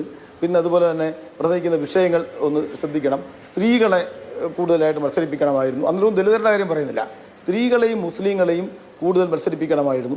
ഇങ്ങനെയൊക്കെ വളരെ വളരെ വളരെ തൊലിപ്പുറത്തുള്ള കാര്യങ്ങളാണ്. അടിസ്ഥാനപരമായി ദളിതർ, തൊഴിലാളികൾ, ബാക്കി പാവപ്പെട്ടവർ, അധ്വാനിക്കുന്നവർ അവരെല്ലാം അകന്നുപോയി. അങ്ങനെ അവർക്ക് ഈ പറഞ്ഞ ഏറ്റവും പ്രധാനപ്പെട്ട കാര്യം വെച്ചാൽ സാമ്പത്തികമായിട്ടുള്ള വലിയ അന്തരം, സമ്പന്നരും ദരിദ്രരും തമ്മിലുള്ള അന്തരം വർദ്ധിച്ചു വരുന്നു. അപ്പോൾ അപ്പുറത്താണ് നിൽക്കുന്നത് ഇവരെന്നുള്ള തോന്നൽ ശരിയായാലും അല്ലെങ്കിലും ഈ CPM മറുഭാഗത്താണ് എന്ന മുമ്പ് അങ്ങനെയല്ലായിരുന്നു. എന്തെല്ലാം പറയുമ്പോഴും പാവപ്പെട്ടവർക്ക് വേണ്ടി നിൽക്കുന്ന ഒരു പാർട്ടി എന്നുള്ള ധാരണയാണ് ഉണ്ടായിരുന്നത്. ഇപ്പോൾ അപ്പുറത്താണ് അവർ നിൽക്കുന്നത്. ഇപ്പം പറഞ്ഞു കേരളം ആരോഗ്യരംഗം ഏറ്റവും നമ്പർ 1 ആണ് കേരളം എന്ന് പറയുകയും അവിടുന്ന് അമേരിക്ക എന്നൊക്കെ സായിപ്പന്മാർ ഇങ്ങോട്ട് വരുന്നു എന്നൊക്കെ നമ്മുടെ മുഖ്യമന്ത്രി തന്നെ പറഞ്ഞു. പക്ഷേ അദ്ദേഹത്തിന് ചികിത്സിക്കേണ്ടി വരുമ്പം അമേരിക്കയിലേക്ക് പോകുന്നു. പാവപ്പെട്ടവർ ഇവിടെ കിടന്ന് കഷ്ടപ്പെടുന്നു. ഇപ്പോൾ നമ്മുടെ നാട്ടിലെ ചികിത്സ, ഒരു അസുഖം വന്നാൽ പാവപ്പെട്ടവൻ്റെ അവസ്ഥ എന്താ നമുക്കറിയാം. പ്രശ്നമില്ല.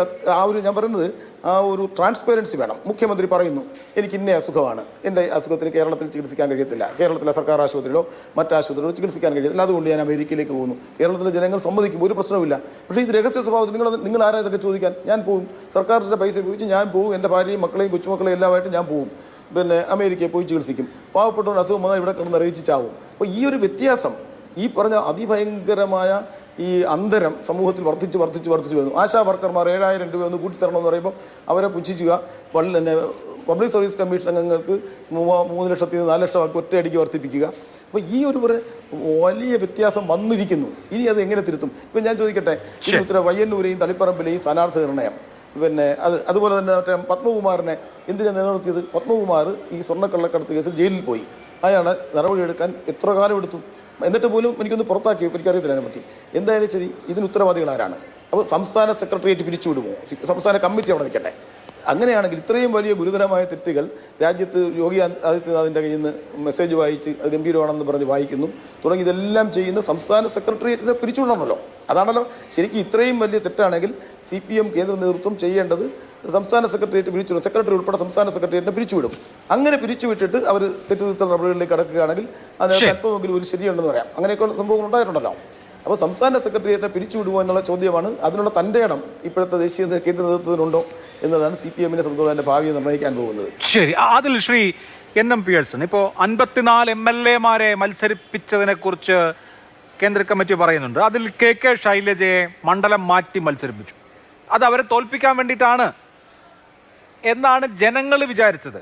അപ്പോൾ നമ്മൾ എന്തൊക്കെ ന്യായീകരണങ്ങൾ പറഞ്ഞാലും പബ്ലിക് പെർസെപ്ഷൻ നമുക്കെതിരായിരുന്നു എന്നുള്ളതാണ് അതിലെ CPM കേന്ദ്ര കമ്മിറ്റിയുടെ കണ്ടെത്തൽ. അതിനപ്പുറത്ത് KK ശൈലജയെ മണ്ഡലം മാറ്റി കുരുതി കൊടുത്തത് ശരിയായില്ല എന്ന് പറഞ്ഞില്ല, ജനങ്ങൾക്ക് അങ്ങനെ തോന്നി എന്നുള്ളതാണ്. ഇതുപോലെ എല്ലാ കാര്യങ്ങളും പിണറായി വിജയനെ കേന്ദ്രീകരിച്ച് നടത്തിയ പ്രചരണം തുടങ്ങി പല കാര്യങ്ങളും ജനങ്ങൾക്ക് തോന്നി, ജനങ്ങൾക്ക് അങ്ങനെ വിചാരം വന്നു, അങ്ങനെയുള്ള തെറ്റിദ്ധാരണ പടർന്നു തുടങ്ങിയ കാര്യങ്ങളാണ്. അതിനപ്പുറത്ത് ഇതൊക്കെ തെറ്റാണെന്ന ബോധ്യം CPM-ന് ഇല്ല എന്നാണോ? അത് കൃത്യമായിട്ട് ജനങ്ങളോട് പറയണം. ഞങ്ങൾക്ക് ഇന്നിന്ന കുഴപ്പങ്ങൾ ബാധിച്ചു എന്ന് പാർട്ടിക്ക് തോന്നി, ജനങ്ങൾക്ക് തോന്നലല്ല. പാർട്ടിക്ക് എന്ത് തോന്നി? നമ്മൾ പാർട്ടിയോട് ചോദിക്കുന്നത് നിങ്ങൾക്ക് എന്ത് തോന്നി? നവകേരള യാത്ര നടക്കുന്ന സമയത്ത് പിണറായി വിജയൻ എല്ലാ സ്ഥലത്തും ചെല്ലുമ്പോൾ അദ്ദേഹം കണ്ടിരുന്ന ആളുകൾ ആരാണ്? പൗരപ്രമുഖർ. ഈ പൗരപ്രമുഖരുടെ പാർട്ടിയാണോ ഇത്? അത് വലിയ തരത്തിൽ മാർക്സിസ്റ്റ് വിരുദ്ധ രാഷ്ട്രീയമാണ്. എന്താണത് പറയാത്തത്? വളരെ പ്രധാനപ്പെട്ട അത്തരത്തിൽ ചിന്തകൾ ഒരു കാര്യത്തിലല്ല, എല്ലാ കാര്യത്തിലും അതങ്ങനെ ഉൽപ്പാദിപ്പിക്കുന്ന ഒരു പാർട്ടിയെ ഇത് മാറി. അതാണ് പ്രധാനപ്പെട്ട പ്രശ്നം. നിങ്ങൾ ഉൽപ്പാദിപ്പിക്കുന്ന രാഷ്ട്രീയം എന്താണ്? ആ രാഷ്ട്രീയം എന്ന് പറയുന്നത് ഇടതുപക്ഷ രാഷ്ട്രീയത്തിന് വിരുദ്ധമായിട്ടുള്ള രാഷ്ട്രീയമാണ്. അതിന് ഏറ്റവും ലളിതമായ ഉദാഹരണമാണ് ഞാൻ ഈ പറഞ്ഞ് പൗരപ്രമുഖരെ കാണുക എന്ന് പറയുന്നത്.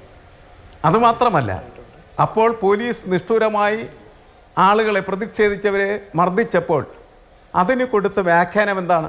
രക്ഷാപ്രവർത്തനം. ഇത് ആരുടെ മുമ്പിലാണ് നിങ്ങളിതൊക്കെ അവതരിപ്പിക്കുന്നത്? ഇവരെക്കാൾ ബുദ്ധിയുള്ള, ഇവരെക്കാൾ സെൻസിബിലിറ്റിയുള്ള ഒരു സമൂഹത്തിനോടാണ് ഇവർ സംസാരിച്ചുകൊണ്ടിരിക്കുന്നത്.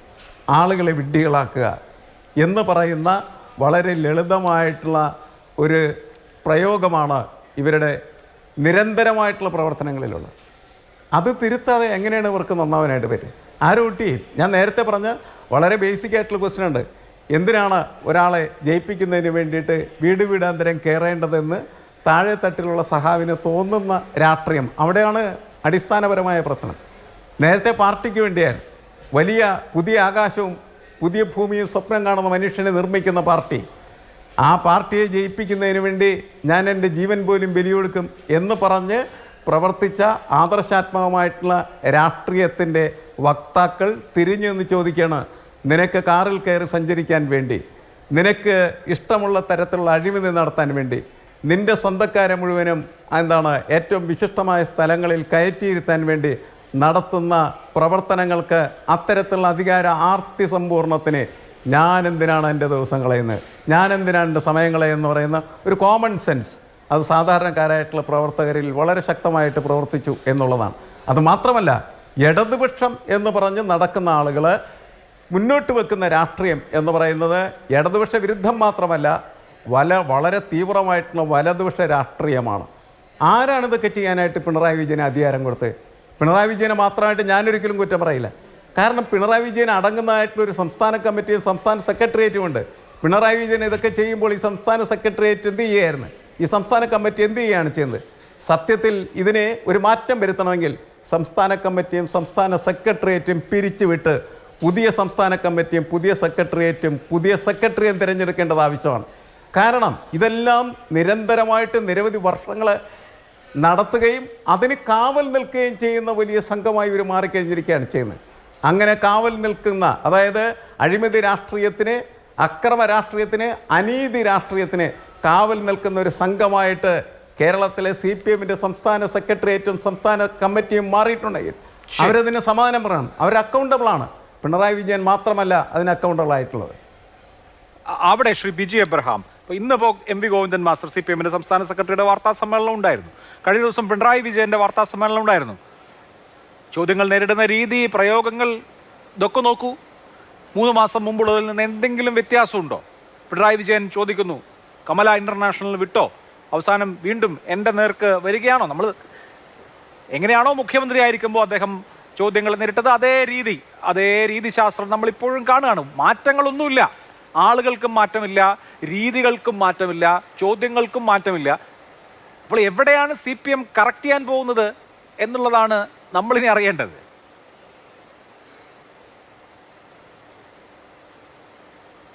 അല്ല, എനിക്കിതിനകത്ത് വളരെ കൗതുകരമായിട്ട് തോന്നുന്ന ഒരു സംഗതി, പിണറായി വിജയനും അല്ലെങ്കിൽ ഗോവിന്ദ മാഷും തെരഞ്ഞെടുപ്പ് പരാജയത്തിന് ശേഷം മാറുക എന്നുള്ള ഉപരിയായിട്ട് അവർ ഇന്നലകൾ എന്തായിരുന്നു അതിനകത്ത് അവർ മാറ്റം, കൃത്രിമത്വം ഒന്നും കൊണ്ടുവരേണ്ട കാര്യമില്ല.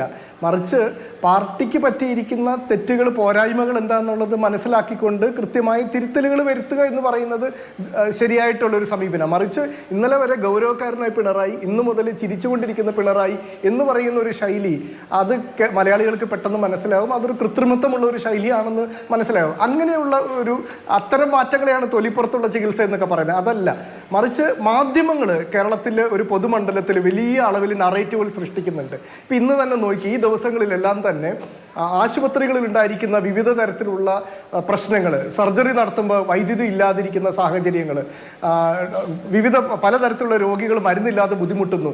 കഴിഞ്ഞ ദിവസം കൊല്ലത്ത് ഒരു പോലീസ് സ്റ്റേഷനിനകത്ത് ആക്രമണം നേരിട്ടിട്ട് ഒരു യുവാവ് കൊല്ലപ്പെടുന്ന ഒരു സാഹചര്യം ഉണ്ടായിരിക്കുന്നു. വ്യാപകമായിട്ട് ട്രാൻസ്ഫറുകൾ കൊടുക്കുന്നതിൽ കൈക്കൂലി വ്യാപകമായിരിക്കുന്നു. എന്തിനു പറയുന്നു, ആശുപത്രിയിലെ ഡോക്ടർമാരുൾപ്പെടെ കൈക്കൂലി കൊടുത്തുകൊണ്ട് ട്രാൻസ്ഫർ മേടിക്കുന്ന തരത്തിലുള്ള വാർത്തകൾ പുറത്തു വരുന്നു. പോലീസ് ഉദ്യോഗസ്ഥർ, RTO മേഖലയിൽ വ്യാപകമായിട്ടുള്ള കമ്മീഷനും കൈക്കൂലിയും തിരിച്ചു വന്നിരിക്കുന്നു. വൈദ്യുതി ഇല്ലാത്ത ഒരു വൈദ്യുതിയുമായി ബന്ധപ്പെട്ട പ്രതിസന്ധി കേരളത്തിൽ ഇന്ന് വ്യാപകമായിരിക്കുന്നു. ഇത്തരം നിരവധി ജനങ്ങളെ ബാധിക്കുന്ന പ്രശ്നങ്ങൾ ഉണ്ടായിട്ട് പോലും അതൊന്നും പൊതുമണ്ഡലത്തിൽ ചർച്ചയ്ക്ക് കൊണ്ടുവരാതെ ഇപ്പോഴും കഴിഞ്ഞ 10 വർഷം കണ്ടതുപോലെ തന്നെ ഇപ്പോഴും എല്ലാവർക്കും CPM-നെ തിരുത്തുന്നതിനകത്താണ് വ്യഗ്രത എന്ന് തോന്നും. അപ്പം ഈ ഒരു മാധ്യമങ്ങളുടെ ഒരു രീതി, അതിനകത്തും ചില മാറ്റങ്ങൾ വരേണ്ടതുണ്ട്. കേരളത്തിൽ നമ്മൾ മനസ്സിലാക്കേണ്ട ഒരു സംഗതി, എനിക്ക് തോന്നുന്നു കഴിഞ്ഞ ഒരു മാസത്തിനിടയ്ക്ക് ഇത് ആദ്യമായിട്ടാണ് CPM-നെ പ്രതിപാദിക്കുന്ന, ഇതിന്റെ സംഘടനാപരമായ കാര്യങ്ങൾ പ്രതിപാദിക്കുന്ന ഒരു ചർച്ച നടക്കുന്നത് ഇന്നാണ്. ഈ കഴിഞ്ഞ ദിവസങ്ങളിലൊക്കെ ഏതൊക്കെ വിഷയങ്ങളാണ് പൊതുസമൂഹം ചർച്ച ചെയ്തത്, മാധ്യമങ്ങൾ ചർച്ച ചെയ്തത് എന്നുള്ളത് വളരെ അനായാസമായി മനസ്സിലാക്കാവുന്ന കാര്യമല്ലേ ഉള്ളൂ. ഇവിടുത്തെ വിഷയം എന്ന് പറയുന്നത്, ഇനി ഇപ്പോഴത്തെ സർക്കാരിനെതിരെ ഉണ്ടാകുന്ന വിപ്രതിപത്തിയെ ഉപയോഗിക്കാൻ കഴിയുന്ന വിധത്തിൽ സംഘടനാപരമായി സജ്ജമാകാൻ CPM-നും LDF-നും കഴിയുമോ എന്നുള്ളത് കൂടിയാണ്. പ്രതിപക്ഷ ഉപനേതാവിന്റെ കാര്യത്തിൽ CPM-ഉം CPI-യും തമ്മിൽ തർക്കം കഴിഞ്ഞിട്ടില്ല. അപ്പോൾ വേറൊരു ശക്തിയാകുമോ ഇപ്പോഴത്തെ സർക്കാരിനെതിരെയുള്ള വിപ്രതിപത്തിയെ പ്രയോജനപ്പെടുത്തൽ? അതും ഒരു ചോദ്യമാണ്.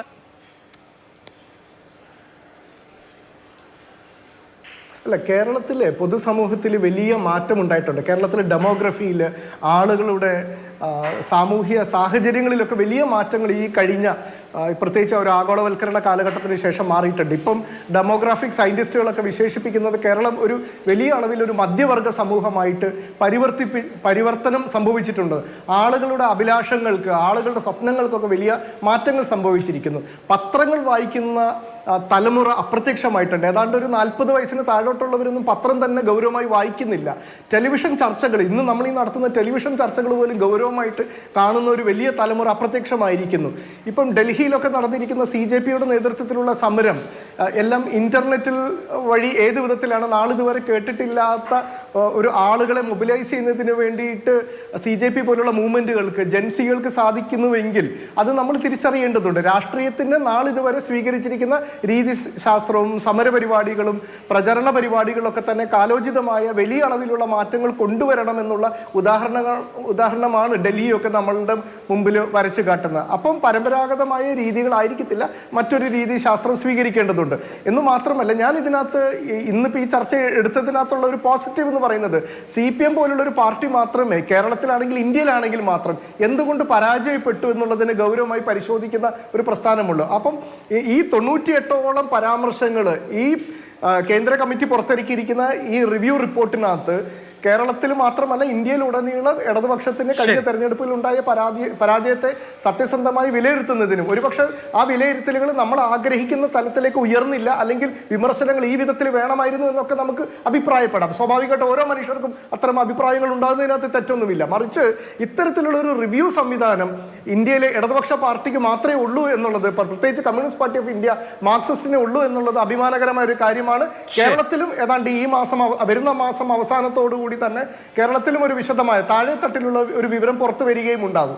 പക്ഷേ ഞാൻ മനസ്സിലാക്കുന്നത് പരമ്പരാഗത രീതികൾ പോലും ഇനി മാറാൻ പോകുകയാണ്. ആ രീതി പോലും മാറിക്കൊണ്ട് ഒരു പുതിയ ഒരു രാഷ്ട്രീയ സാഹചര്യം കേരളത്തിൽ രൂപപ്പെടും. രാഷ്ട്രീയം എന്ന് പറഞ്ഞാൽ രാഷ്ട്രീയത്തെ മനസ്സിലാക്കുന്നതിൽ, രാഷ്ട്രീയത്തിൽ ഇടപെടുന്നതിൽ, രാഷ്ട്രീയത്തിന്റെ പ്രചരണം ഒരു പുതിയ രീതി